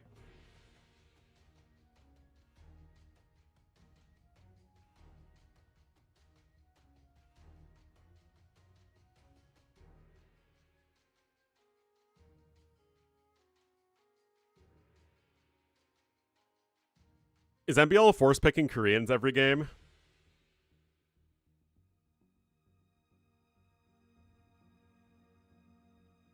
Is it top players? Yeah. That's basically mine as well. But this is not a mirror, and I do think Yo versus Dark is closer than Hera versus Classic Pro.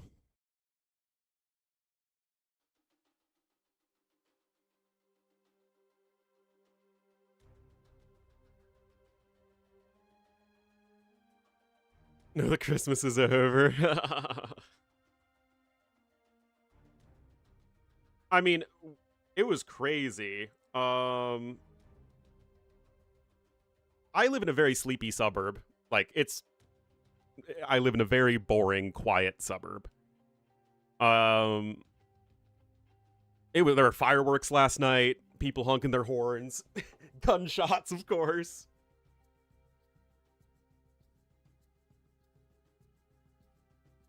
I mean, it's huge here. Like, Bears-Packers is the oldest rivalry in American football. It's probably the second most prolific, maybe after Yankees-Red Sox, too. The oldest team is technically the Arizona Cardinals, which started out as the Chicago Cardinals. Hi. But other than that, other than the Cardinals, the Bears and Packers are the next 2 oldest teams. I forget what, like, I forget if the Bears or Packers are, like, very slightly older than the other, but they both go back to the 20s.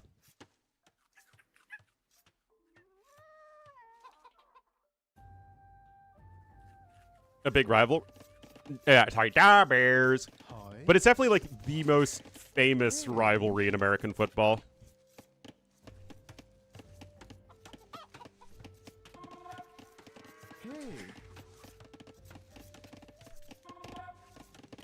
Cardinals, yeah. The Cardinals are the oldest team and have one of the worst records of all time. They are a sad, sad franchise. Anyway, guys, Dark's going to be in the red Aztecs here to the southwest, and Yo in the blue as the Bengalis to the northeast. Yes, indeed, there are no towers. Cowboys?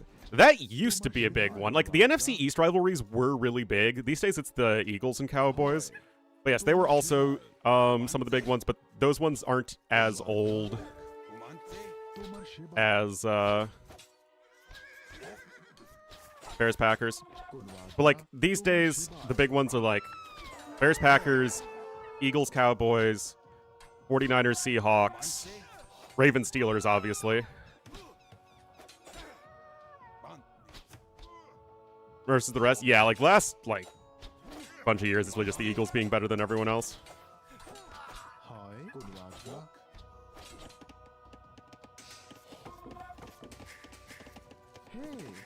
But yeah, those feel like the big rivalries these days.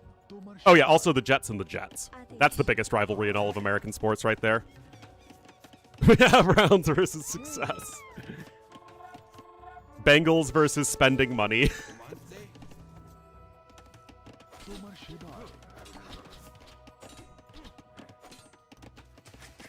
Anyway, Yo does get this extra couple villagers, I think, as the Bengalis. Okay, there's the defensive tower coming in. Yeah, remember that for most of the top players, your job number 1 is a content creator, your job number 2 is a pro player. Versus your happiness. The Falcons versus 28-3. Although for the Packers, it's going to be 21-3.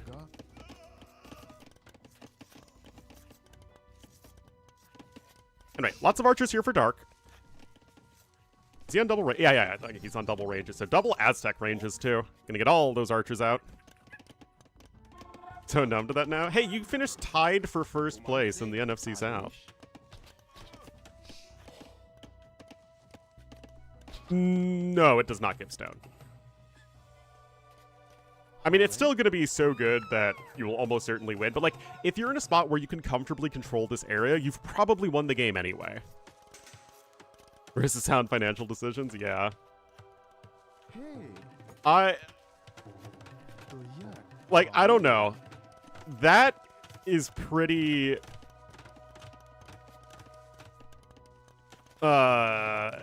shady to me that you trade one of the most marketable up-and-coming players to the most popular team, and then they magically get the first draft pick through the lottery system. Like, that feels a little sus. I mean, yeah, unless you're using a ballista elephant, you need to just long-distance cut through the trees. Anyway, Yo wants to go for some Brathas.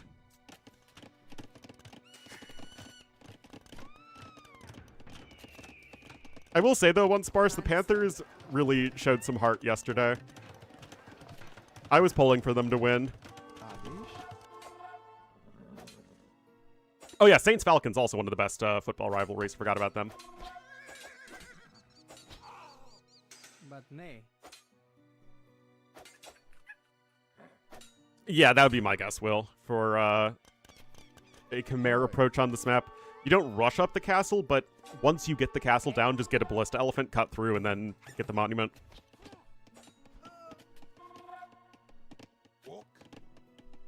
Always win. Yeah, it does feel a little suspect. Back home? Yeah, for sure. Where's that lady's all the way off in Narnia?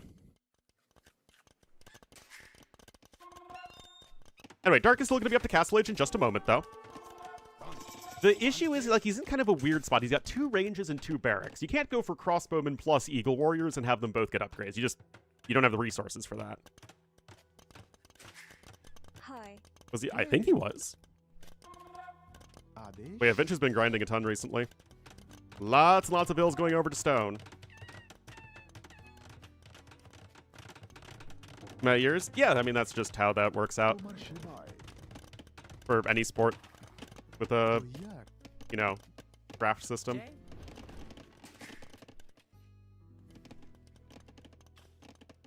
You maybe don't feel like a top Empire Wars pick? They're not bad, but they're a civ that like the Dark Age. And because being able to skip those buildings in early game is huge.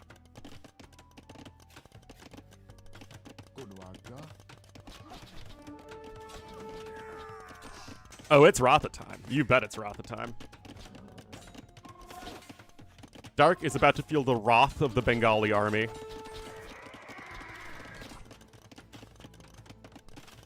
Imperial Age. It's the devil! The devil! 666! Bit underwhelming? Yeah, I mean, that's just kind of how the game mode works. It's almost like Civs are balanced around RM and not Empire Wars. Sex, yeah.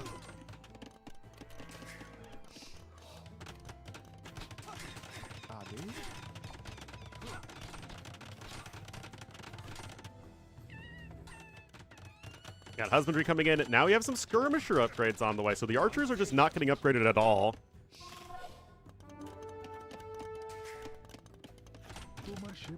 Goma Shibai. 51 Vils for Yo, though. He lost no villagers and has the Bengali eco. But still, Ratha production has just started, and of course Aztec monks are going to be in a very important tool against the unique unit. Sudden death? I know, man. Sudden death is way more fun than Empire Wars.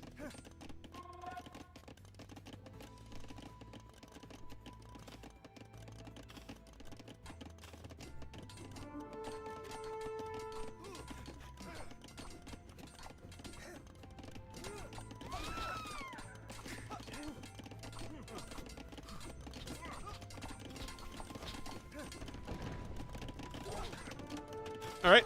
Other Archer armor coming in.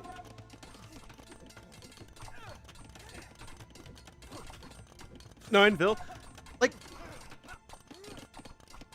has anybody ever just, like, not watched an AoE tournament because they felt like the Dark Age was too boring?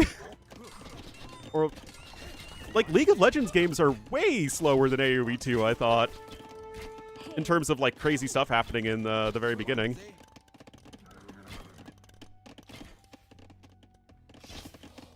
Empire Wars? Yeah, maybe.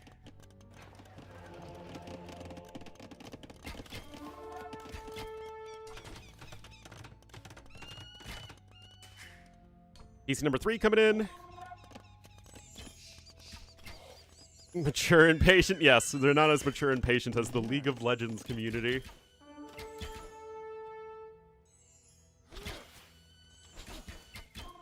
Alright, Dark with a second relic coming in now. Only on one monastery, but you know, he's getting the extra TCs down.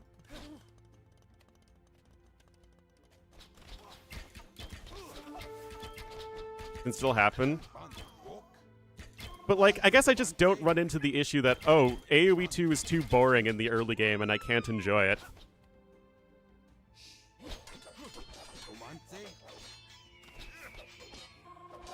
Like, I guess that's just not a criticism I've really seen.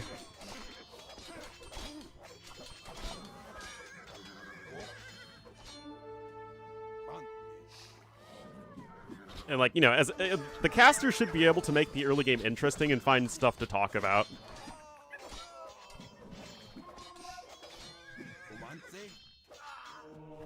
Which, again, literally all of the AoE casters can do, so I don't know why it's such a huge apparent issue.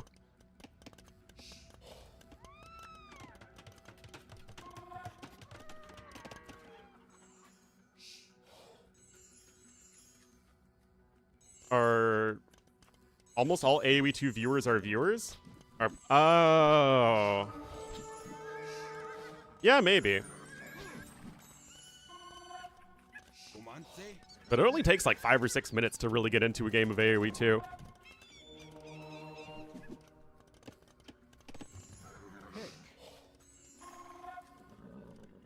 Like, if anything, AoE 2 spends too much time in between matches. Like, that feels like a bigger issue than the actual game itself, right?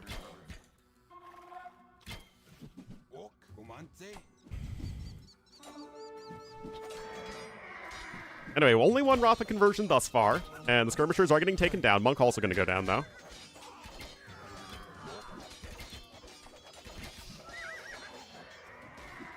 But I guess also, like, You're also doing a very good job pulling back the weekend Rathas.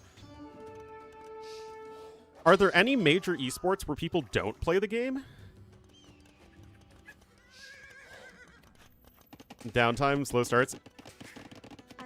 Yeah, I guess, but I don't know. It feels like maybe we should just not have lots of downtime.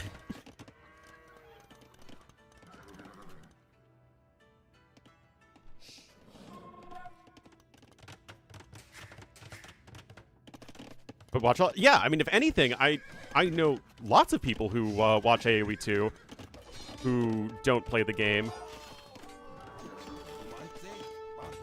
And you'd think that, especially people who watch my stream, like, you're only exposed to my stream if you're a relatively hardcore AoE 2 fan. And yet, there are tons of people I know who don't really play AoE very regularly at all, or only play single player. And still enjoy watching the, the tournament games and whatnot. And I imagine those numbers are, like, way higher for somebody like T90 or Hera, who obviously have tons of casual fans.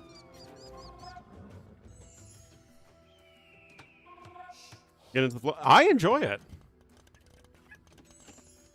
Actually be good. Yeah, and I think that's awesome, is that you can enjoy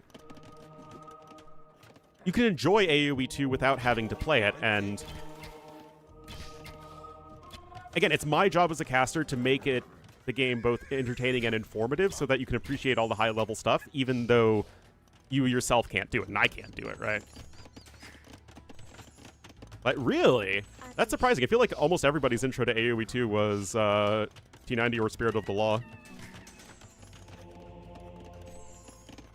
SP content? I thought about that, but I feel like the fact that I'm still a relatively small content creator would mean that, sort of balance that out. Haven't touched it once, really? I mean, yeah, 4Com, you're one of the OGs. Zero Empires, yeah. Zero Empires was the second content creator I started watching and the first streamer I started watching. The first was Mr. Danish. Shout out to Mr. Danish, man. Yeah, again, like, that is not an uncommon situation where people don't play the game regularly or they just play single player regularly.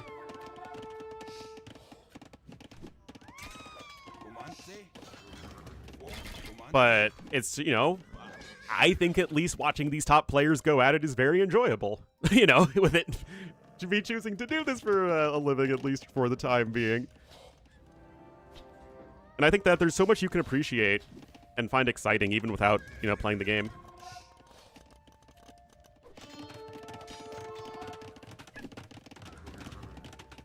Siege Workshop coming in. Hey.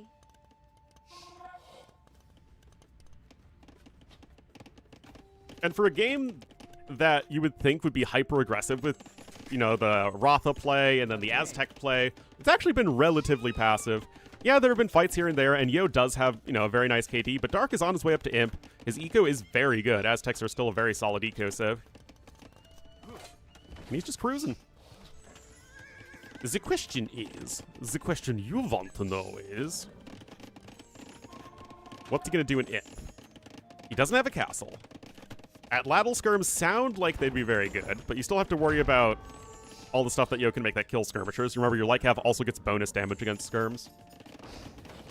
Oh, does the Corgi want out again?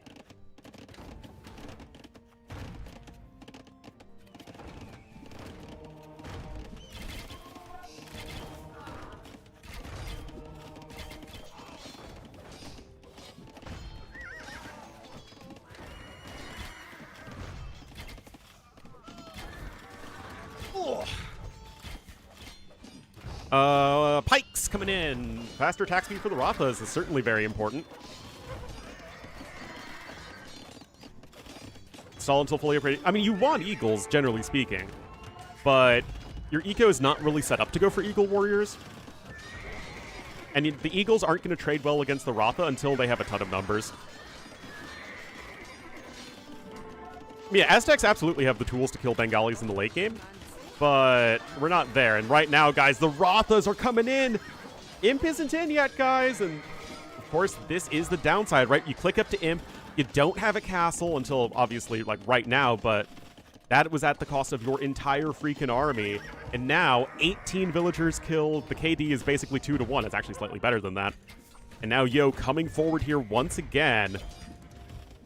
And remember, guys, the Elephant Rams with Pikes are very, very good as a Castle Age siege unit. I don't know if they're better than Gurjara elephants, but they're very, very good. Again, for a Castle Age siege unit. Bracer's coming in, but you only have 9 skirms.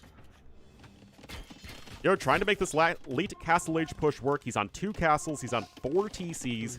His eco is behind overall, but it will be better going forward. He's even adding in another TC at this point. Now, of course, just dropping the castle on his opponent's face. Inscription's going to be a big one. You know, compounding that with the Aztec bonus is always very helpful. But right now, guys, can Dark even get to the numbers of skirms he needs? He's lost so much farming space. And that is not good when you're making a food unit, believe it or not.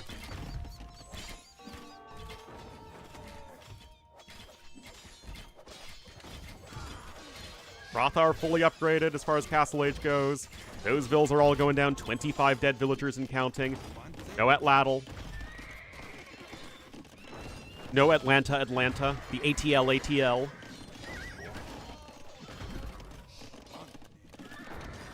And remember, melee Rotha do get the anti-skirmisher bonus damage on top of having trample damage, so very good against skirmishers once they get on top of them. But you're switching into range mode there to snipe the Mung. That allows the skirmishers to get some javelins in. Denying all the relics is nice, and Yo's actually going to abscond with the relics. The Rothas have trample damage in melee mode. It would be weird if they had trample damage in ranged mode. The Trevening is happening. Dark's trying to hang in there, guys, but those bills are all going to be exposed to. You do have ballistics in. Again, like, both modes of the Rotha are fully upgraded at the moment for Yo. Oh, his eco upgrades leave much to be desired. Actually, neither player has Horse Collar. What the heck? New AoE game? I know nothing about any potential new AoE game. I don't know why we would need a new AoE game at the moment. What, we want to splinter the AoE community? What? You're never going to make an AoE game that would cause the majority of AoE 2 players to move to that game. Rotha have had trample damage for years now. Well, like at least a couple years. I couldn't tell you. That is very true, but I also don't know about an AoE game. This isn't me being coy, guys.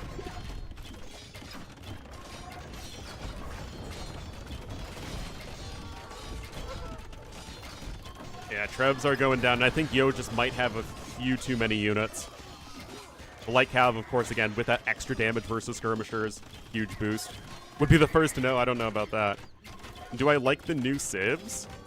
You mean the American civs? The Mapuche, Muisca, and Tupi?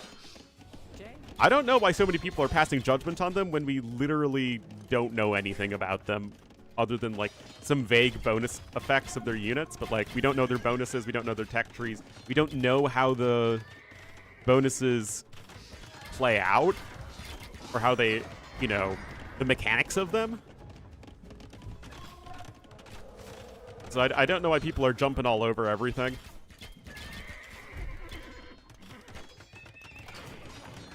Broken and underpowered? Yeah. I'm not a very good shock jockey, though. What upgrade? Yeah, because he thinks he has Bowsaw, because he's a goober.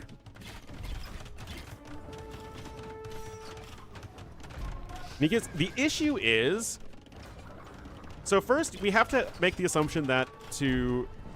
are very futuristic. Yes, they literally shoot laser beams. Okay, Yo clicks up to him. That's obviously going to do a number there on Dark. Really, really good late Castle Age play here from Yo, though.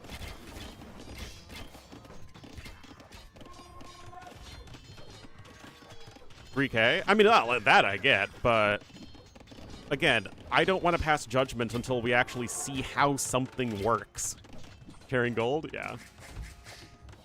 There can only be one.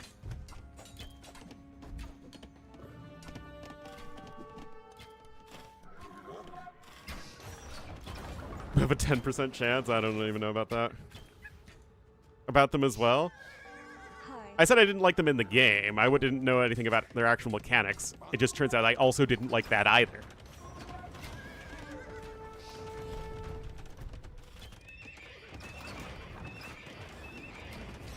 But yeah, I don't think we can say if something is going to be horrible for the game or not. Like, when I first heard of the reflect damage, the snare effect from the White Feather Guard, I thought it would all be super OP. Turns out, no. It's totally fine. It is completely fine.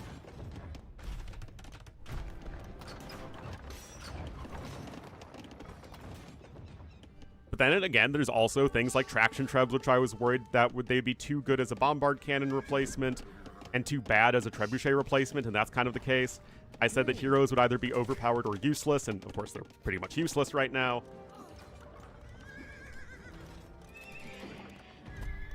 So I mean, I had some concerns that panned out, some concerns that didn't pan out. Moral of the story is, let's wait until I can get my hands dirty testing them. And of course seeing them in our own games and in high-level games.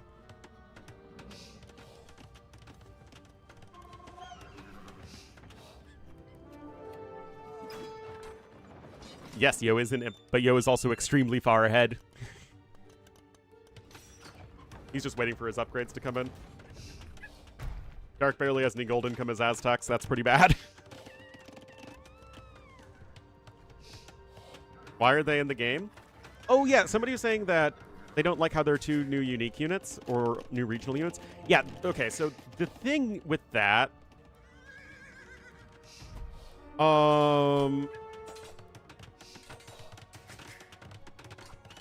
you need to add new civs to AoE 2 for the game to continue to get support. I don't think there's any way around that. So any premise that involves just don't add new civs, unless you just don't want AoE 2 to receive any, further support, I think that's a non-starter. No, Fire Lancers are absolutely crushed by swordsmen. It's just no one ever wants to make swordsmen. That's the issue when you have a counter. The counter unit is a unit that is not commonly made. Yeah. So, with the given that you need to add new civs to AoE 2 every so often, how can you add civs to the game that are not overlaps of existing civs? Well, most of the regular units and, the basic core tech tree of AoE 2 has already had, pretty much every single bonus possible thrown at it. It's going to be almost impossible to add a new civ that is not an overlap of an existing civ unless you just give them new regional units, buildings, and bonuses. It's just not possible. We've run out of runway, so to say, of stuff that you can manipulate in the game to create new civs. So,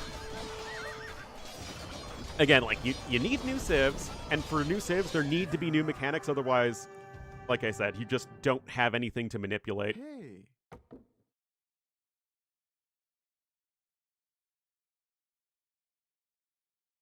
Two-handed swordsman. I don't know. There are a lot of civs that are balanced around having two-handed swordsmen, but no champions.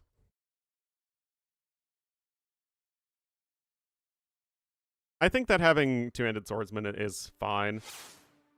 The issue with the swordsman line isn't Imperial Age or even necessarily the transition. The issue is late Feudal Age, where men-at-arms are, legit awful.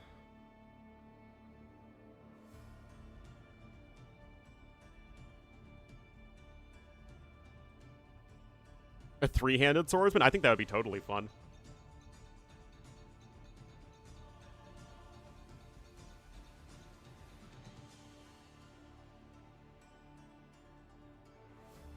Alright, we can watch this one.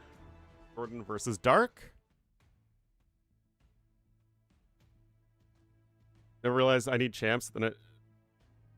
Yeah, I mean, that's the thing that people need to get better at, is that you need to be able to prepare swordsman switch.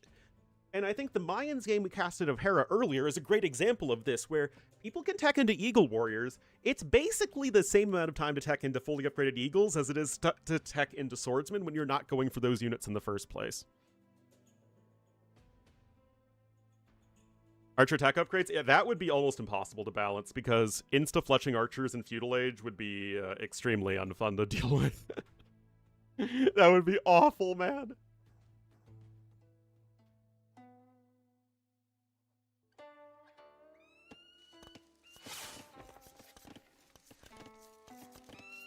I have no idea who Jez Corden is. That sounds like a fake name. All right, guys. Jordan's going to be here in the blue as the Koreans to the northwest and to the southeast in the red as Dawei. It will be Da. Double archer attack upgrades. You want to deal with +2 attack archers in Feudal Age? I don't want to deal with +2 attack archers in Feudal Age.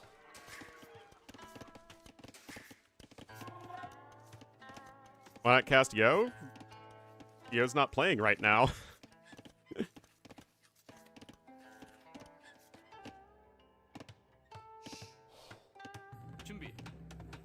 I just check, you know, after each game, I just check to see who's playing, and I just pick the most interesting game that's happening. To attack Tower Rush? Like, so much not good there.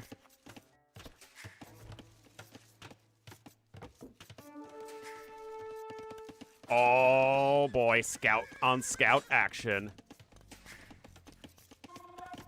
Cav armor upgrades. You want to deal with +4 Cav archers, Cav units? New generic units? I mean, you could add new generic units, but that just feels like it's so tough to balance with so many civs in the game, so many different permutations for everything. Feel like forced pick civs? Well, we can literally check that. So, Jordan forced picked Koreans, and Dark picked Civilization prefer random. So Jordan's force picking Koreans, it seems. Dark's from Russia. Hulks? Yeah, exactly, with Hulks. And and they added Hulks with no civ bonus, no direct civ bonuses to them. And the only civs that had benefits to the Hulks were Magyars and Tetons via their better attack upgrades. And those two civs were, like, immediately broken. So, like, yes, you can add new generic units into the game, and they actually literally are with the Hulk. But it is going to require a lot of testing and balancing. Yeah, can you imagine Knights in Castle Age that took 1 damage from archers and Cav archers? That would be so stupid.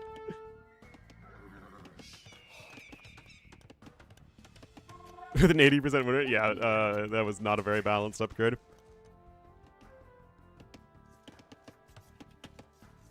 Zero cost fletching, the only blacksmith and the time researching.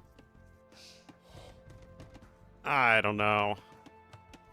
I'm not that just doesn't really feel like much of a bonus. Like, that is such a timing-oriented bonus that it's not my favorite.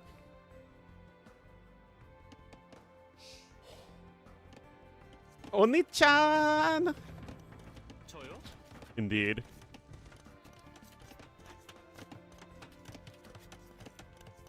Not get the final tier of some units? Well, I think that free ballistics, again, that feels extremely broken. You have archers and skirmishers, your opponent has archers and skirmishers, you hit Castle Age like 30 seconds faster and immediately win the game.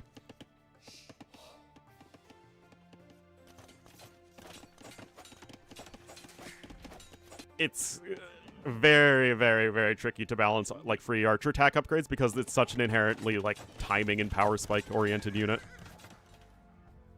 But yeah, we saw Thalassocracy Cup with the water changes. And it just felt like a side grade. It felt like it was worse in early to mid game and a bit better in late game as far as water balance went. But the issue is water maps are inherently very early game and aggressive oriented, so it's just mostly bad. Free Heresy and Imperial Age is actually a bonus that you could 100% balance. And honestly, Free Heresy, so long as the Civ doesn't have Atonement, you could probably balance Free Heresy.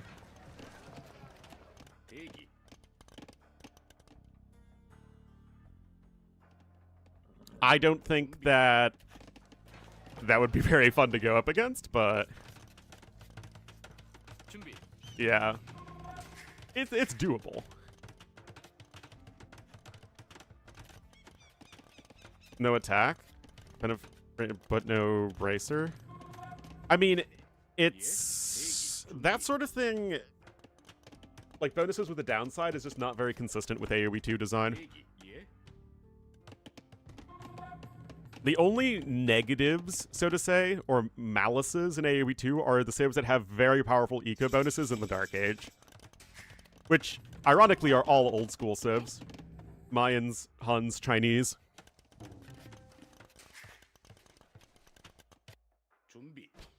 Tundi! Tumbi Woyo! Old school civs, exactly. Alright, Crossbow Bodkin coming in here for Jordan. University for Ballistics as well, but Dark has these skirmishers right on top of the archers.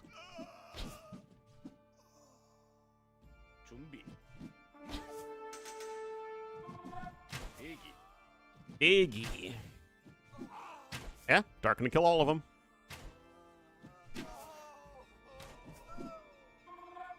Still playing in Fooply? I mean, I just like AoE, man. Doesn't get any more complicated than that. University coming in here for Dark as well. He is also on the 3 archery ranges, and it will be for the Shenbei Raiders.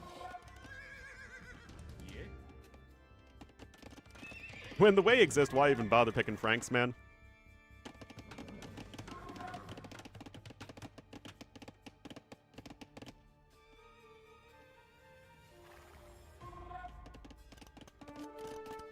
Their Bloodlines is so huge. You go from 36 to 56 HP.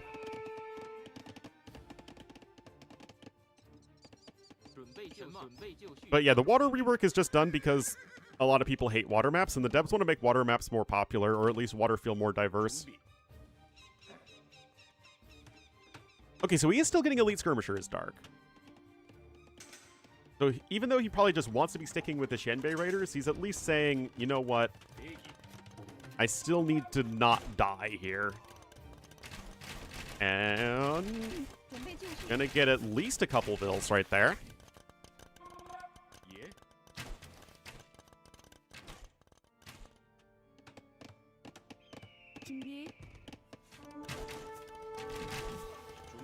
Yep. Thumbring coming in. No +2 defense on the skirms, though. Random rocket cart right there. That's going to go down without doing too much, I think. Yep. Yeah, leather archer armor is going to be huge there. Makes the skirms deal, or rather, makes the skirms take 1 damage from the enemy archers. Oh, that poor Vil just ate all the arrows. No husbandry in yet. Shenbei Raiders still have the same movement speed as regular CA.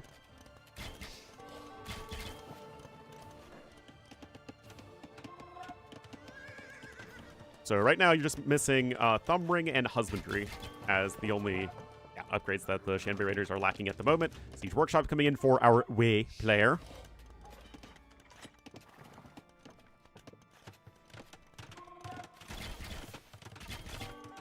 And still very low Vil kills on both sides, but the Wei eco is just very significantly better than the Korean's eco.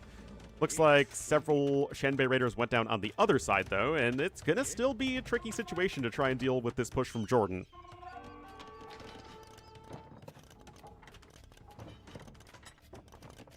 And the UU Monk.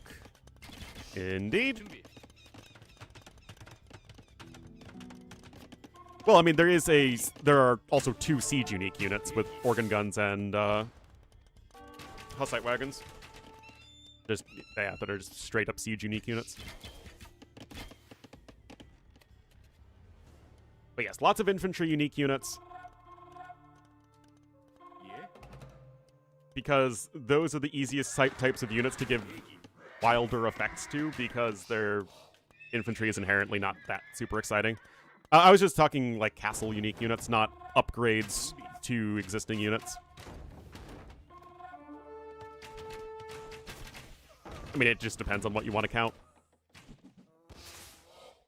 Anyway, both players still on the 1 TC, but right now, Dark has a very substantial eco advantage thanks to being Dawei.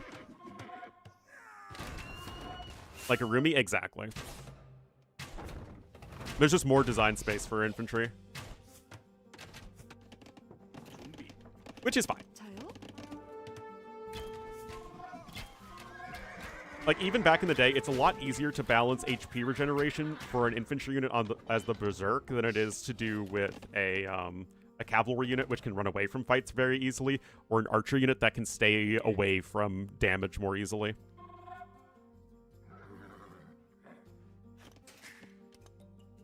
Another rocket card on the way, 1 Mangonel here, 12 Shanbei Raiders, 9 Skirmishers. It is still a mostly crossbow army here from Jordan. Yes, Jordan definitely has the better army at the moment. Good micro from him, as one would expect. Still, you gotta be a bit worried that the army quality and the eco are both going to be better for Dark in the medium run.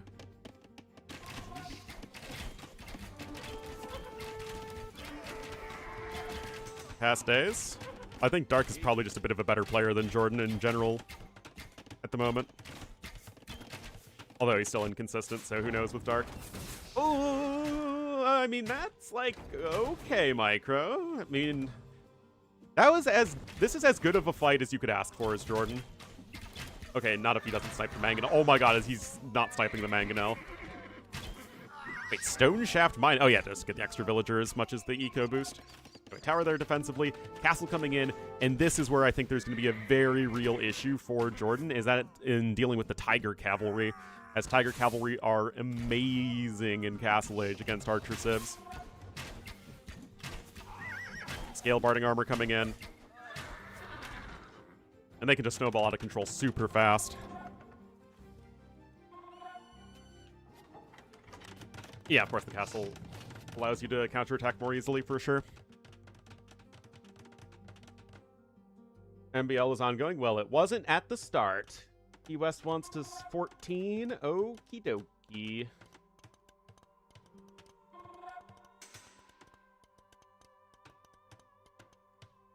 Yeah. Oh, little corgi. All right, we can start a voice call. Hello, Ornlu. Hello, T West. How are you doing? I'm starting my stream just a second. Well, I'm only going to be live are for you in a another game right like now? 30 minutes or so. Oh, that's fine. We'll make the most of what we have. Yep. All right, I think I did my co-casting volume, guys. So hopefully the sound balancing is all good. Okay. Well, I'm trying to figure out how to spell your name. Do you have an underscore? My Twitch handle? Yeah. Yeah, it's Ornlu _AOE. Well, I'm wondering why Twitch isn't auto-completing this. I don't know. Why Anyway, is- Chain Barding Armor coming in, guys, and these Tiger Cav, like I said, they are going to be very, very tough for Jordan to deal with. Now, getting some conversions is always going to be nice, but the Shanbei Raiders can also come in and snipe monks super easily, so it's kind of tough. Can still hear me? Rip. I don't know why Twitch isn't tagging your name in my title. Oh, maybe is it... Oh, I need a space? A space, okay. There we go. Maybe that does it. All right. Yeah, Jordan just immediately taps out. Okay, now I got you. I do think that Wei are just better than Koreans in that situation. So what are you casting right now, Ornlu? I will join I just you. finished a game. Oh, okay, so you're not casting anything. Dark versus Jordan just jumped into another one. There's also Vivi versus Sora Kuma. Someone said there was Hera MBL, but I don't see Hera MBL at the moment. There's a Yo Lucho. Dad's playing Rage Forest. Yeah, I don't want to cast a Britain's Mirror, though. Britain's Mirror. Oh, I haven't seen a Britain's Mirror in a long time, though. I miss but those. those aren't fun. Now, what do you want to do? Dark and Jordan, then? Yeah, let's do Dark and Jordan. Dark and Jordan. Yeah, we can check out the ladder real quick. Let's see. So, highest rating, I don't think that's changed at all. Yeah, Lewis hasn't played for an hour, I guess. Art, not today. ACCM, not today. Bastion hasn't played in a day. He was trying to climb back up there, but he still has a lot of elo to climb to get back into the top 4. Oh, yeah, ACCM's got a good win streak. Yeah, I think ACCM's doing the thing where he's not playing many games, and he's only playing on off hours. Oh, this is what happened last time. Hart was casting games, and his chat was all commenting on how, ACCM was sniping the off-hour people. So his chat, Hart was like, I don't want to play, I'm too tired. And his chat convinced him to play. And he played, he got ACCM, and he lost, and then ACCM passed him in the standings. Yes, I do remember that. All right, Dark and Jordan, we need to combine. We need to combine the Oh, chats. I forgot. Yeah. I saw someone in my chat, and I was like, oh my gosh. We're so lonely here without all the wolves. Uh-huh. What are the sheep without wolves? Sheeple? Like, wake up, sheeple? Alright.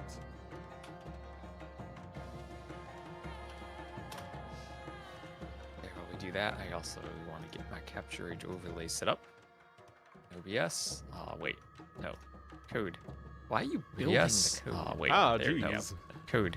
Okay, I knocked. Ornlu sent a collab request. I will accept. Can you handle activating? Yep. Shared chat is enabled. Good. Right, I think we're good to go Some then, guys? people have trouble with that. So if I just type hi, do we see? Yes, we do. Yep. And I changed my sub icon so it doesn't look like the double T West logo anymore. We can know who's who. Oh, there you go.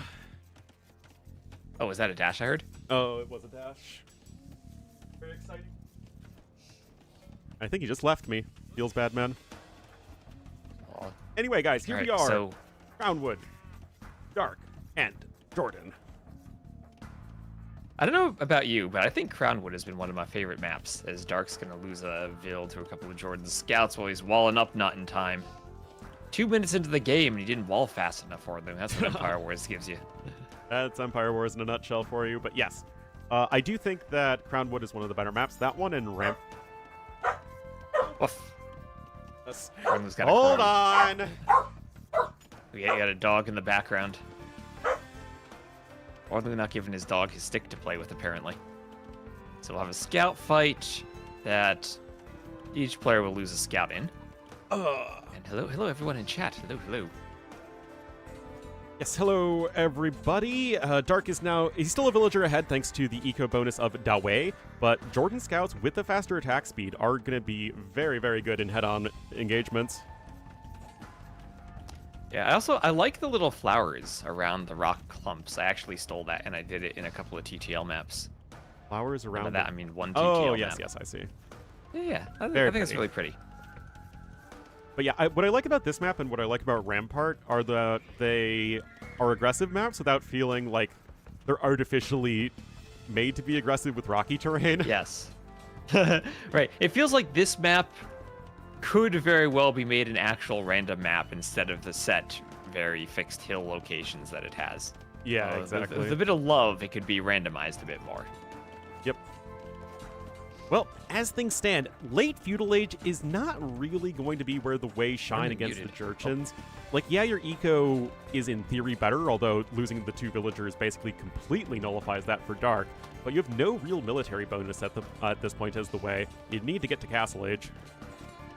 All right, chat. Tell me if Ornlu's still muted. I think he's. Ornlu, talk, speak to the people. All right. Well, scouts are coming in here, and the faster attack speed versus building, or faster attack speed does help versus buildings rather. Market coming in here for Jordan as well, and this is going to be pretty tough to deal with. There's a villager who's trying to run to freedom. Looks like it's going to die though as well. So that's going to be 3 unanswered villager kills. Yeah, that's some pretty aggressive scouts play from Jordan here, too. Also, chat, let me know if our audio is balanced, if we're at the same level or not. Do you hear me? Feels Ornlu, man. If you come to my chat, you don't have to hear Ornlu. You hear him now. I fixed it. Oh, no. Just my typical abuse from chat. Anyway, a little bit of a scout snag there, but Jordan 300 resources ahead. Castle Age going to be coming in. And I have no idea who's better between the Wei Haeguang Cav and the Jurchen Steppe Lancers. I would probably lean towards the Haeguang Cav just because they have all that melee armor, and Steppe Lancers have a low base attack. But then you have to remember pathfinding is a thing. That's true. Steppe Lancers tend to overcome pathing, and you are allowed to stand ground patrol with Steppe Lancers. For some reason that I don't understand when it's so much stronger with them, but you're allowed to do it. I think it's because they have no way of preventing that in the game itself. So they're like, well, I guess we have to allow it, because there's no way they could enforce it on a ladder. They could play on the user patch. They could play it. What do you mean? There's a user patch that that doesn't have a bunch of stacking?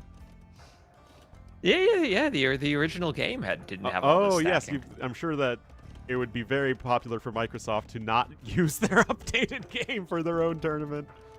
I mean, if the game is worse. Unfortunately, I don't think that's how they see it. Oh my gosh, Dark. Look where Jordan's scouts are. Dark needs to wall them in. He could go just to the side and wall all those scouts in. I mean, he could, but I don't think he would recognize that fact. Why not? He's scouted everything. He sees exactly where they are. If this were... Oh, there he goes. He's doing it. But he needs to repair. Yeah. Okay, he's just going to build another house behind house behind. Yeah. He sold his stone. He'll need to buy more stone. I mean... Yeah, there he goes. That is just a mistake from Jordan. Like, this isn't like Alcatraz quick walling in. This is so silly, not Age of Empires. Like, this is literally just going into a corner and then getting cornered with a bear. A singular bear. Oh, yeah, with a bear. A bear that doesn't attack scouts. Nope. Thankfully for Jordan. Just attacks here Green Bay comes Packers. the Shinbei Raider. Yes, the Shinbei Raider. Raider. I heard the Bears had a football game the other day. Yes, they did. Bears fear horses, for sure. Well, what do you think of the Shinbei Raider TOS as a unit? I think it's silly. I think it's just silly. I think what's ridiculous about it is that there's no other real option for the way and how they play. It's pretty much every game they have to go for their unique unit, but it's not actually their unique unit, it's their archery range unit. Like, if this were a unit at the castle, then maybe I'd still grumble about the charge attack, but I'm like, okay, fine. But, like, from the archery range, every single game, it's there. It's just a cav archer that's sillier. Well, it's like, you could go for Haeguang Cav. Well, same thing. It's like a knight that's silly. I mean, the Haeguang Cav just feels like a knight that's slightly different. The Shinbei Raider feels like it's just a carbon copy of the Kipchak. But attached feels like it, yeah. But is attached to a much more well-rounded civ. And also it gets Bracer when humans don't get Bracer. Yeah. And also the Kipchak has a more interesting attack, I think, than the charge attack. Yeah. Because that's like balanced because it has a low base attack, but it fires several arrows at once. And also the whole thing is like it's a cheap cav archer, so it's not supposed to be like as good. Yeah, like something that wasn't released after 2001. I think the Poles, the Folvark farms, was a great bonus. That's one of my favorite additions. I think the Khmer farming bonus is great too. It's powerful, but it's somewhat situational in its power. Yeah, and it's one of those. It's like you're not forced to use it. Like you could put your farms around your TC if you want, so you get some creativity with how it works. Anyway, guys, Bodkin is in, but Ballistics is going to be in for Jordan faster. And you've got so how does Cav Archer versus the Shinbei Raider work? I feel like the Shinbei Raiders just win this matchup and win it really hard. Shouldn't it be the other way around? Shouldn't they lose it pretty decisively? Like pound for pound? Really?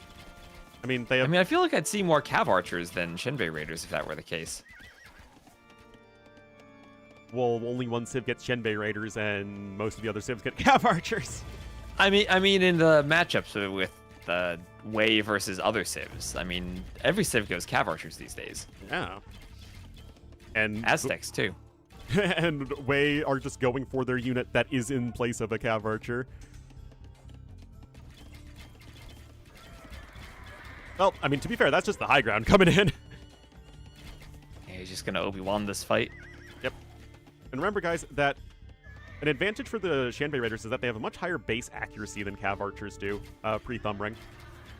They have 80% instead of the 50% of the Cav Archers, but the reinforcements are also coming in here for Dark, and this could be getting really ugly here for Jordan. Yep, and there we go. What did I tell you? What did I tell you, Ornlu? Shinbei Raiders take this fight, and they win. Well, I mean, that was with all the reinforcements coming in. But yes, and these are also Jurchen Cav Archers, so they're literally Mongol Cav Archers. Like, they're exactly... 5 ranges. Oh, 5 ranges, holy cow. Yeah, they're exactly Mongol Cav Archers, except they don't get Thumb Ring. What do you think about that? It's the same bonus, but by a different name, but it applies to more units. I was fine with it when it was just, like, weaker than the Mongol. Like, Mongol still had the fastest firing Cav Archers. The Jurchen bonus just applied to different units. So, you know, it's like it applied to the Scout line, to the Steppe Lancers, and all that was reasonably interesting. Yeah, because the bonus is mounted units fire 25% faster, and the Mongol bonus is Cav Archers fire 25% faster. Yeah. Which is, at this point, just a weaker bonus, because Cav Archers are mounted units. Exactly.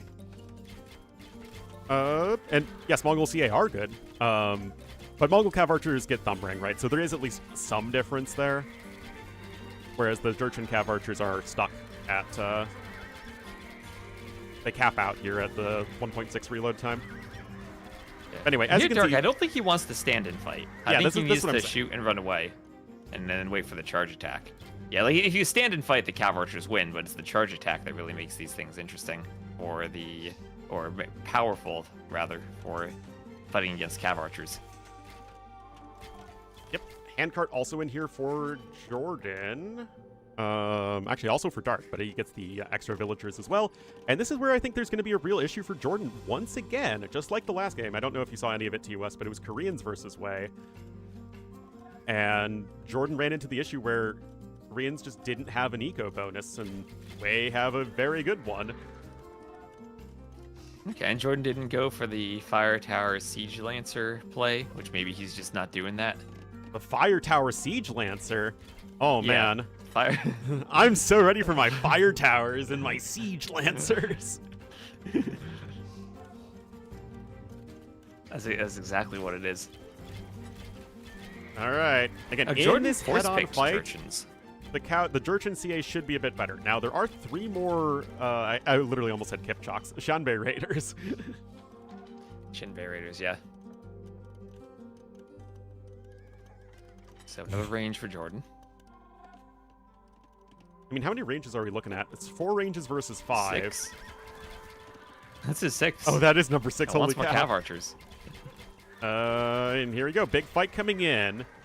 27 now versus 24. Still just a 3 overall unit advantage here for the Wei. And remember that the Shanbei Raiders are kind of weird because they cost 50% more wood, but they cost so much less gold. They cost, what, 25 gold, I think? Or is it 65 wood, 25 gold? It's something in that ballpark. It's less gold. It's less gold, but it's a different cost. Yeah. Which, again, is so literally... You set up your eco differently. It's literally how the Kipchak is balanced. Which is so weird. That said, Dark, with his superior eco with the Wei, is going to be getting ready to click up to Imperial Age pretty soon. Don't they have super low HP? They have less HP, indeed, than a Cav Archer. They have 56 HP. They attack faster. Their movement speed is exactly the same.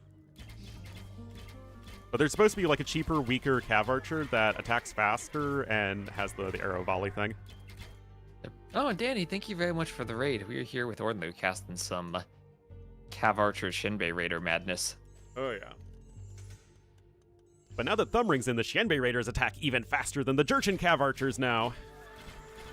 Oh, and thank you, Don thank you. Pato Pesto, for the sub to T West.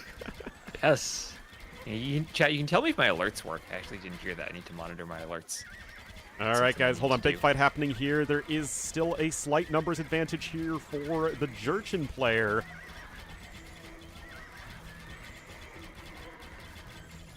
Yet, the reinforcements are coming in faster for blue. And with Thumbring in, it looks like maybe that's a difference maker in the fight. Yeah, now we have Dark up to the Imperial Age, too, behind all this as the Monk comes forward. But feels like Jordan's getting cleaned here despite all of his ranges. But again, he has the high ground, and I think Dark is lingering in the fight too long and not using the charge attack. Yeah, and Dark also has the much faster reinforcements, which was also huge in that very prolonged engagement.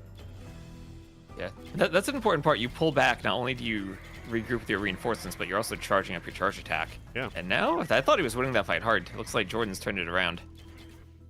Yep, Jordan just able to camp the high ground quite effectively. There's another range coming in. You do have enough stone for a castle. You need to really get that up yesterday at this point. Yesterday. Oh my gosh, that needs to be up 2 yesterdays ago. Oh my and goodness. Those Cav Archers will get in. Cav Archers are here. Now, I don't think the Cav Archers can sustain a prolonged fight here for the exact same reason that the opposite applied to Dark earlier, and that you are just sitting right next to your opponent's production, and you're not able to win the fight super decisively even before then. And yet... Oh, okay, there's like a castle further. I'm kind of surprised Dark isn't wanting to take this engagement. Yeah, and Dark's getting closer and closer to Bracer on these things. He's 20 seconds from Imp. Yep, and remember that... Days ago sounds like a romantic movie. It does. It does. Is it going to be starring Ryan Gosling and Rachel McAdams? I once played, there's someone who had a AoE2 username, Ryan Gosling. Oh no. Maybe it was the real Ryan Gosling. Maybe it was. I think that was the game I researched Spies. Oh my gosh, it's another Doubt Castle for Dark. Oh man. That said, Bracer and Chemistry are coming in. Now, Shenbei Raiders are not one of those units that like get a shadow buff in Imperial Age, even though they don't have a unique upgrade. I mean, you get a little bit more HP, but that's just via the Civ bonus. So you still... Shadow buff? A shadow buff. That's exactly what I call them. You know, like how Sergeants get like an upgrade for free, and like, you know, Scout Cavalry and Eagle Scouts essentially get a free upgrade when you age up. I do know that. Yeah, yeah. Yeah, I knew you know, but like that's what I'm talking about. Remember we made a video about that for Viper years ago? Yes, we did actually. All right, now All right, Chemistry's so in. Dark, Dark now has 2 Doubt Castles, and that completely destroys all the momentum he would have had with an Imp transition. He's back, stuck in his base. He was up by 10 vills, now he's down by 10 vills, and the Cav Archers are doing what they can to stop all of these castles. Dark doesn't even have enough villagers to go force them up. He's trying to run there. That's a low HP vill. It is a low HP vill, but I do have the feeling that you're just eventually going to be able to take good enough fights here. You're getting Parthian tactics in. If you can ever scavenge up Ring Archer armor as well, then you're going to be looking at 6 Pierce armor against 8 attack, and that's obviously going to be very decisive. Now the Shenbei Raiders, they have their own attack upgrades in. Parthian tax. Okay, that's now in as well. So I think the Shenbei Raiders are just going to start taking more and more efficient fights. Did you say Parthian Tic Tacs? I did say Parthian tax. Nowadays, with social media, it's going to be Parthian Tic Tacs. That's the other joke I make. It's usually one or the other. That standings, oh my gosh. I need to update my command from standings from ladder to standings, don't I? I just have a ladder command. I don't have a standings command. Okay, see, Ornlu does it right. Ornlu does it right. Yeah. These people come to my chat and they're all like exclamation mark standings, and I'm like, where are you getting the standings from? Do you have exclamation mark ladder in your stream title? I don't have anything in my stream title. Oh, Do well, people just come and randomly type things into my chat? I don't know where they're getting it from. Oh no. Well, Jordan gonna have to tap out there once again. So, I mean, look at all the damage he did in that Imp transition. denied those castles for so long. He killed 21 villagers, and yet the way getting Imp and getting Bracer, what would Jordan do against this unit now? He's stuck in the castle age, and he's not going to get up anytime soon. He has 9 ranges, but can Cav Archers, can they do anything against the Imp version then of the Shinbei Raider? I don't think They have Jurchens are 4 going to pierce scale very armor. well into Imp at all, just going Cav Archers, right? That's where I think Jurchens Yeah. need to start looking into like the rocket carts with the cheap siege engineers and the cheap heavy rocket cart upgrade. Right. And you because just no Thumbring, no Parthian tactics. So they're not going to have their final armor. They're only going to have 4 armor compared to the eventual 6 that the Shinbei Raiders will have. And yeah, I think you're right. They probably just die at that point. I mean, I think that Wei are just a better civ in general here. But if you're playing like a style like 1TC Cav Archer, Wei just do that better than Jurchens. Like that's just playing into every strength of the way you can add extra villagers in without having to add in TCs to get an eco advantage there. And you have your own Cav Archer unit that scales better throughout the game than the Jurchens do. So it feels like Jordan, I don't think, was really playing to the strengths of his civilization. In this You know matchup. what I actually have? I gotta tell you something, Ornlu. In the I ordered an extra light on Amazon to put for when I stream because I've noticed that whenever I cast games and I go to the achievement screen and it's purple and red, I turn purple because it's so bright. Oh, he's too bright for us. Anyway, I'm going to jump into Hera versus Dark here, and that's going to be probably the last game I cast Okay. today. O'Hara versus Dark. Sounds good. Let me go find that. Lots of tabs open on Crownwood again. All right. I feel, I don't know, do you get this impression, Orlin? Maybe I need to grab a bunch of recs and do some type of statistical analysis. I feel that Hera almost always gets the odd color whenever he gets into a game. I've seen him as blue so many times, and I feel like I've never seen him as red. Yeah, that does feel pretty accurate. Am I muted? I'm not muted on my stream. Are you muted on my stream? Discord sound is F. Oh, I know what happened. Hold on. I need to copy and paste my Discord from one scene to another scene. Does Hera force blue? I mean, Hera picks blue in tournaments, but on ladder, you can it should hear be him like again. 50-50, getting odd colors versus even colors. All right. Anyway, Khmer for chat. Hera and the Goths for Dark. The balanced Age of King Civ and the OP new Civ. Oh, hold on. I forgot to leave the previous game. I need to join this one. Goober. I know. Isn't that the most annoying thing ever when you're so excited to get into the game and then you're like, oh no, I didn't leave the previous game. Well, to be fair, that's not even a DE issue. I think that goes back to Voobly as well. When you want to get into No, the on lobby. Google you but- had to spec kick. Yeah. All right. Also, Don Pato Pesto, if you're still in the chat, did you hear the alert when it went off? Because I updated the alerts, and I just want to know if you actually heard it when you subbed, if you're still around, or if anyone in the chat heard it. I can Well- use some confirmation. Dark has lost some scouts to Hera's villagers and archers, so that is definitely not ideal for our red player here in this game. It is not. And Hera has been dominating on this ladder.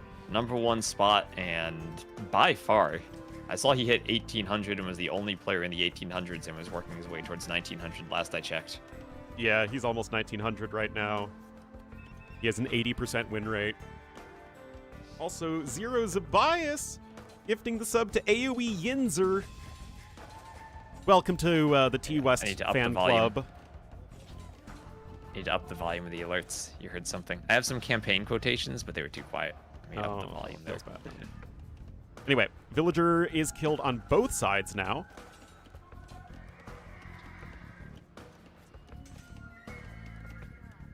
And Hera still overall with a way better KD.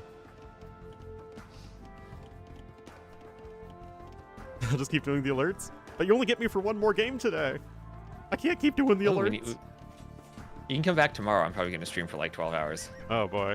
Oh, is tomorrow your Oh my Twitch gosh, front look at page this, too. day? Yeah. We got 2 rock formations next to each other. So where those 2 scouts are fighting right Oh, now I in do. the Yeah, middle of the I map. see. 2. Oh yeah, I like that. Rocks with flowers surrounding them. I'd like take a picnic there. That'd be a great place to like just have a warm lunch on a summer day. Yep. Get some nice privacy with those rocks with your sweetie on your date. Oh boy. In our 2 yesterdays ago romance movie. Yes, exactly. Oh my goodness. Well, second stable coming in for Hera, scale barding armor as well, so he clearly wants to keep up with this feudal age pressure, and it's not like Dark is going to be all that well defended. His wood lines are truly awful. I mean, both players are not good, but Mara at least can jump into houses. So, what do you think about Goths on Empire Wars? Are they a viable civ, or are they just Awful. not really useful? Goths are a civ that like the Dark Age, where you get your hunt bonuses, you have your Drush and Men-at-Arm rush potential. Like, Goths are probably one of the straight-up worst Empire War civs. And you have your laming potential, too, with your instant loom. Yep. Oh my gosh, Dark. Oh my gosh. I think this might be GG. It's probably pretty close to it. Hera, almost 2 to 1 KD. If it passes 7 minutes, that'll be impressive. You passed the 7-minute mark. Yeah, I've seen 6-minute games. What's the quickest game you've casted of Empire Wars? Empire Wars? Probably, remember Greenland? When it was like a big villager fight?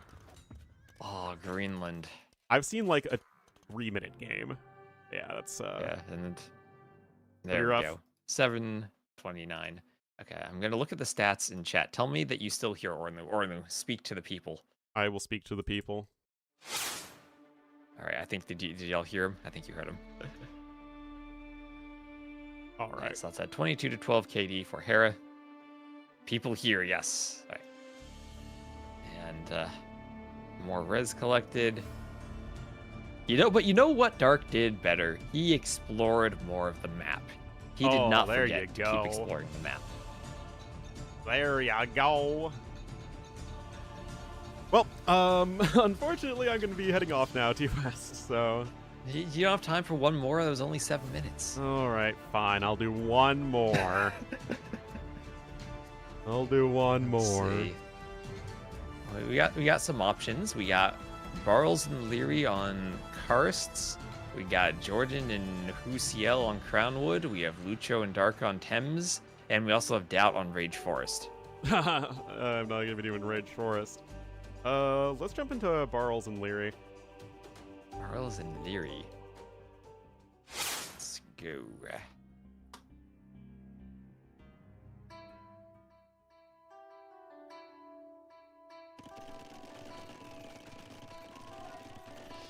All right.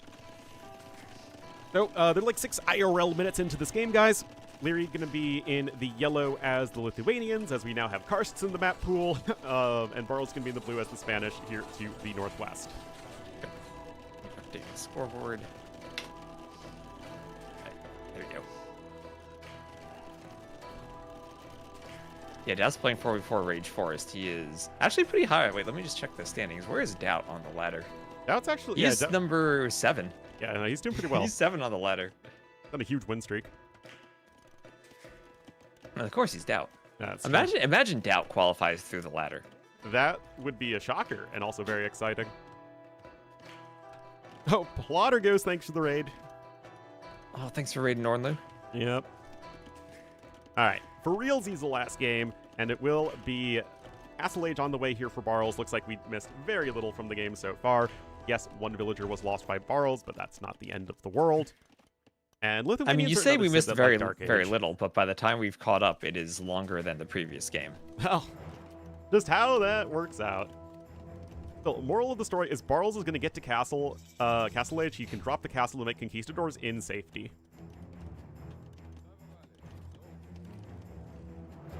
And there we are. And much safety. There we go. And doing it at home, not going forward. Leary just with a few skirms. And there Honestly, if you see Leary only has skirms, I would have been tempted to go forward to that castle. Like, grab 12 vills, YOLO it forward. with a fully walled Leary, I don't know. Yeah, but I mean, you won't be fully walled if the castle breaks a palisade. I guess. Well, Leary's going to counteract this by going for 3 TCs. Now, Leary himself, like we were saying, is relatively safe, and honestly, I wouldn't even hate some stone walls here for Leary against the Conquistadors. And to their credit, Lithuanians are one of the better civs at dealing with Conquistadors, having very good skirms and monks. That is very true. Those are the two things you want against Conks. But he is also going for a 3 TC play, so if we get some 1 TC aggression from the Conquistadors, maybe with a workshop to follow it up, that could be interesting. I always feel that monks are much worse against Conks than they used to be now with Devotion, and we have the monastery up for Barls. We sure do, and the first monk is halfway in.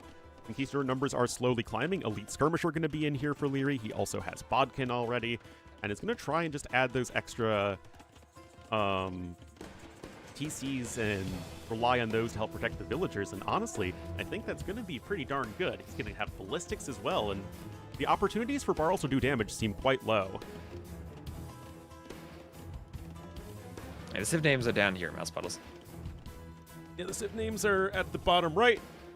They're also in the top center if you have the scoreboard on, but since this is the ladder, it's not like there's a best of anything, Yeah. so...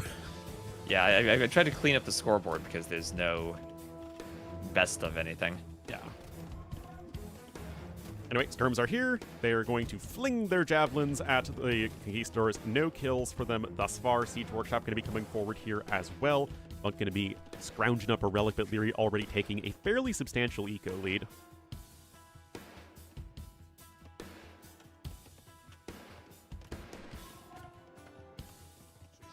And just go for a 3 TC boom and skirm defense. As you said, faster skirms. But this is where the skirms get tricky, as the Conquistadors are comboed with the Mangonels. That is the combo for a reason. And note that Barls has still been mining stone throughout all this, so very much the 1 TC aggressive play. Going to go with a forward castle next, and it's still going to be down to Leary to defend. That said, Leary has tons of resources in his base. He's very well set up defensively. The Conks have bloodlines and +1 defense, but still missing both husbandry and leather archer armor, and that is actually TC number 2 for Barl, so he's not going completely all in. Oh yeah, he has a lot of deer near that TC too, so if he wants to delay farms. That's something that I think is pretty underrated, being able to take hunt with a TC, because you're saving yourself wood if you're able to do that. Taking hunt? Oh, like you build a TC and then you can just gather from deer nearby? Even there's a board too. Yeah. Oh, come on. A well-versed campaign player should know all about building TCs on big piles of hunt. That's true. This does feel kind of campaign-esque in the map design, with the little bits of gold and stone near the rocks. Yeah, you're right.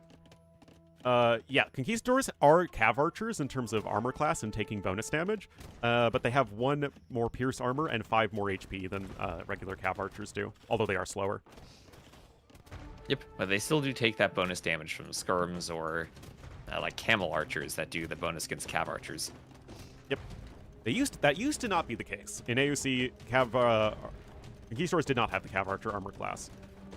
And they also had 1 more pierce armor, so they have been nerfed doubly in that regard versus skirmishers since AOC. Yes. And those Mangonels do have a hill bonus, but you expect Leary to micro the skirms and not get hit. Indeed. We do have the monks in. They have Sanctity. I don't think they have Redemption quite yet, though. They do. Oh, they do. Ornlu. They do. Yes, I can see that now that the Mangonels are getting converted. Oh, that's not going to be a successful conversion. No insta. Uh-oh. No insta. Okay, and Barls, was he devoted? He wasn't even devoted there. Nah, you just have to Okay, believe. and there's his next castle. Indeed, and this could be getting very tricky for Leary. Now, the Conks are going to be able to shoot the skirmishers if they work within the minimum range. Oh my god! Leary! Oh no! Leary. Well, the Conks can't shoot the skirms if the skirms are already dead, and Barls will get his castle forward. That's gonna hit 1 TC and start threatening the next 2. That is a great castle. Leary 4 TC booming, and he's gonna send a village to raise a defensive castle right in the middle of his base.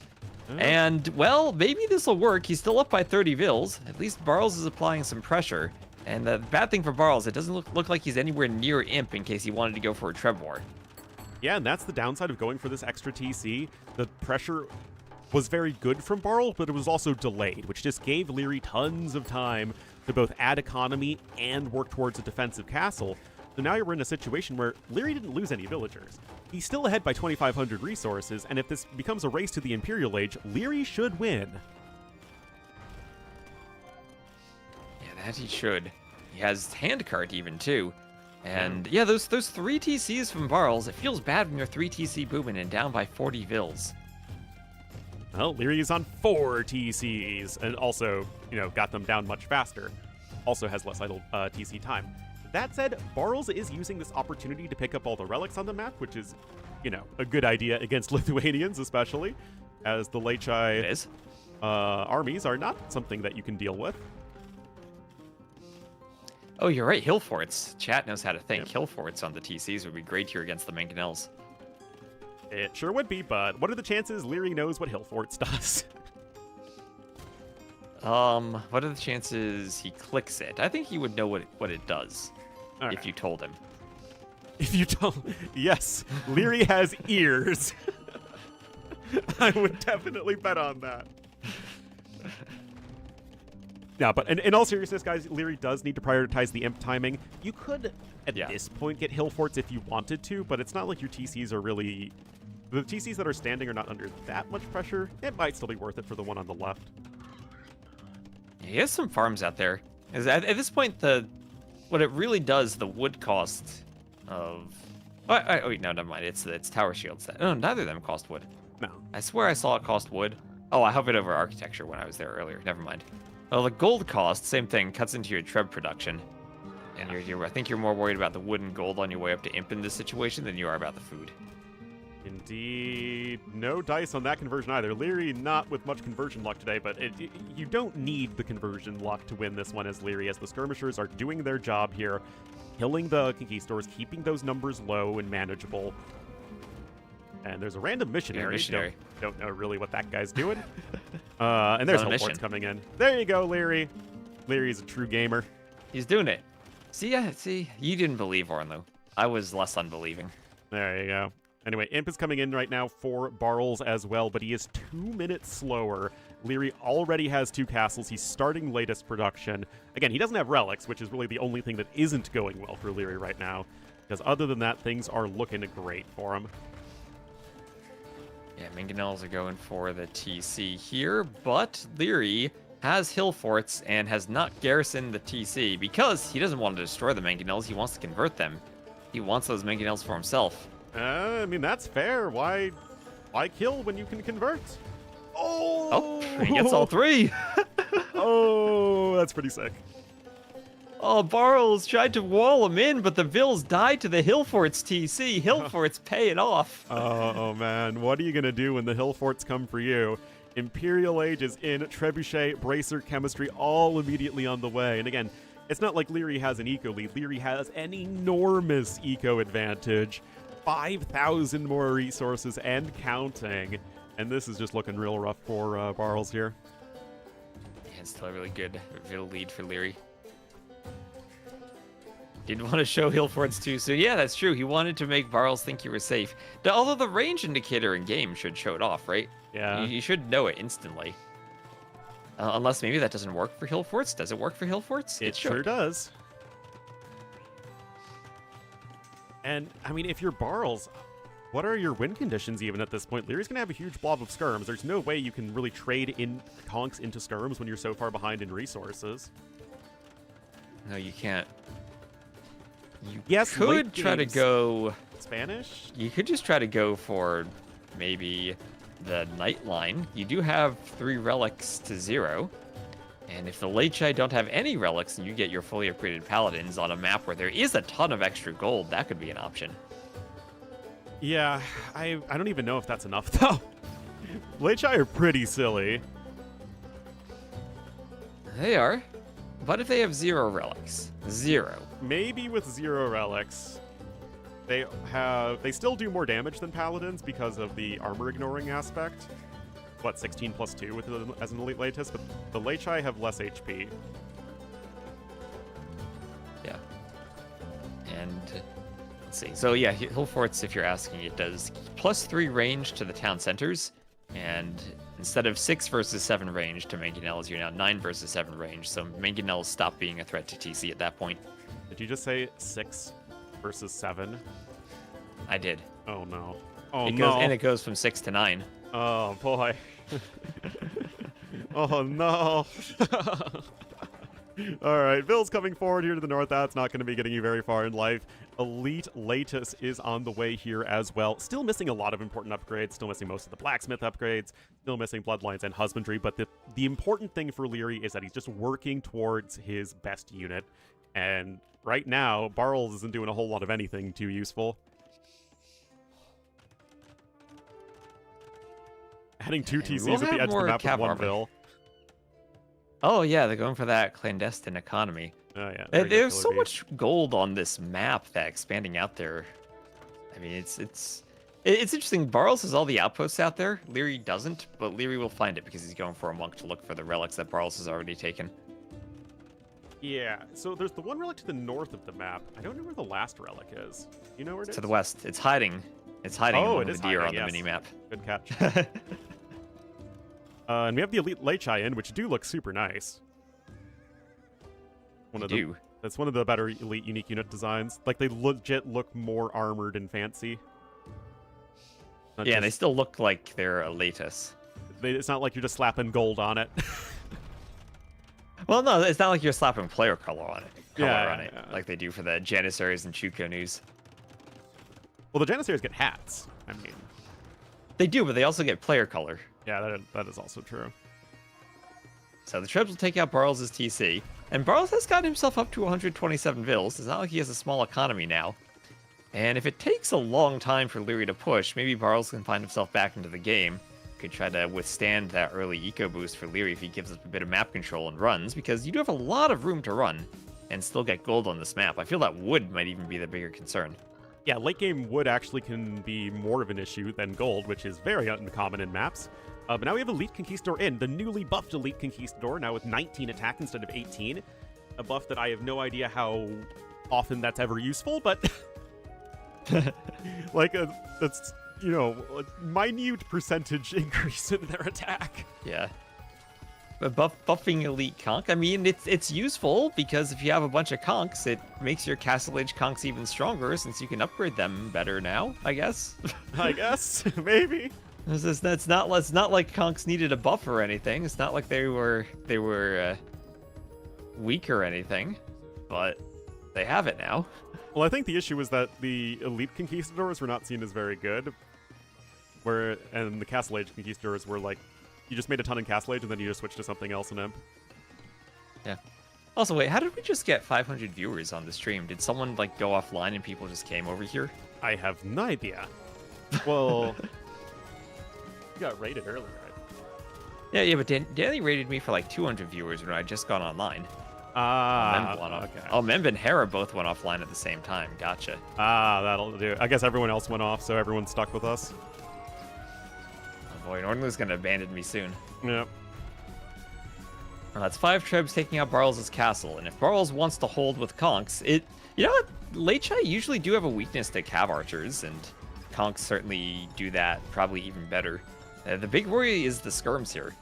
And I don't know if right now Barles has a way to deal with the skirms. If he does, if these newly buffed elite Conchs... Bombard Towers? Ooh. Bombard Towers. With Supremacy Vills, actually, Bombard Towers are great for the Spanish. They build faster, and you can't stop them with how strong the Vills are. That could actually be really interesting, but maybe less so with 5 Trebs. And right now with only Conchs, he doesn't have a way to snipe the Trebs. You know what the most interesting thing is, though, T-West, is that neither player has Husbandry. And they probably don't realize it because they don't notice, like, the speed difference. Because neither of them have it. Yeah, that's true. Husbandry is super important for any Cav Archer versus melee Cav matchup. Yep. One running away or the other catching them. Still, Leary being very, very decisive. It's just, okay, we're going to pop the castles, move on to the next one. And that is just a luxury you can afford when you're so far ahead in imp timing and economy. Okay, Barles is sending Vills for the Trebs. He's sending Vills for the Trebs, and he's going to destroy all 5 of the Trebs. He has... Did he do Supremacy? Yes, he has Supremacy Vills now. And yeah, the late child kills some Vills, but he can make them back. He's Spanish. He's prepared for this. He's dropped in pop. He's down to 130. Yeah, he's pretty dead. He's still finding ways to hold. He's super dead. The Supremacy doesn't even matter that much versus the latest because it ignores armor, and there's the GG. All right, there's the GG. And we'll check out the stats. 108 to 91. And well, you look at the eco. Leary pulling really far ahead. Barles that game tried to add in the extra TCs behind his Conquistador push, but Leary boomed way too quickly for that. Yeah, remember, guys, Leary immediately dropped the 2 extra TCs upon reaching Castle Age, and it wasn't for another 5 or 6 minutes before Barles was actually pushing, and the issue there is that you're not able to raid with the Conquistadors because Leary was just too well defended. Yeah, that's what I was saying earlier. When Leary only had skirms, I would have been very tempted for Barles to make that first castle forward instead of at home. Then the timing and the momentum of it would work out much better as long as he gets it up. It's riskier, but if you send in 12 Vills and it's only 5 or 6 skirms, I don't think it gets stopped. Maybe Leary could try to tower or a Vill fight, but that's still kind of awkward if you're adding TCs. I think that with Leary adding TCs, it is like objectively the correct play because you need to do something extremely decisive. That said, Barles didn't really know that at the time, so it's a bit awkward there. Yep. Well, Ornlu, are you going to depart now? I will depart now, so enjoy being the big streamer today. All right, everyone give some love to Ornlu and some flowers. And we were going to cast more, but then I woke up late. Indeed. But I'll be streaming tomorrow, and good luck with your front page stream. All right, thank you, Ornlu. I'll talk to you later. We'll Talk to you end later. the combined chat. Say Bye-bye. goodbye.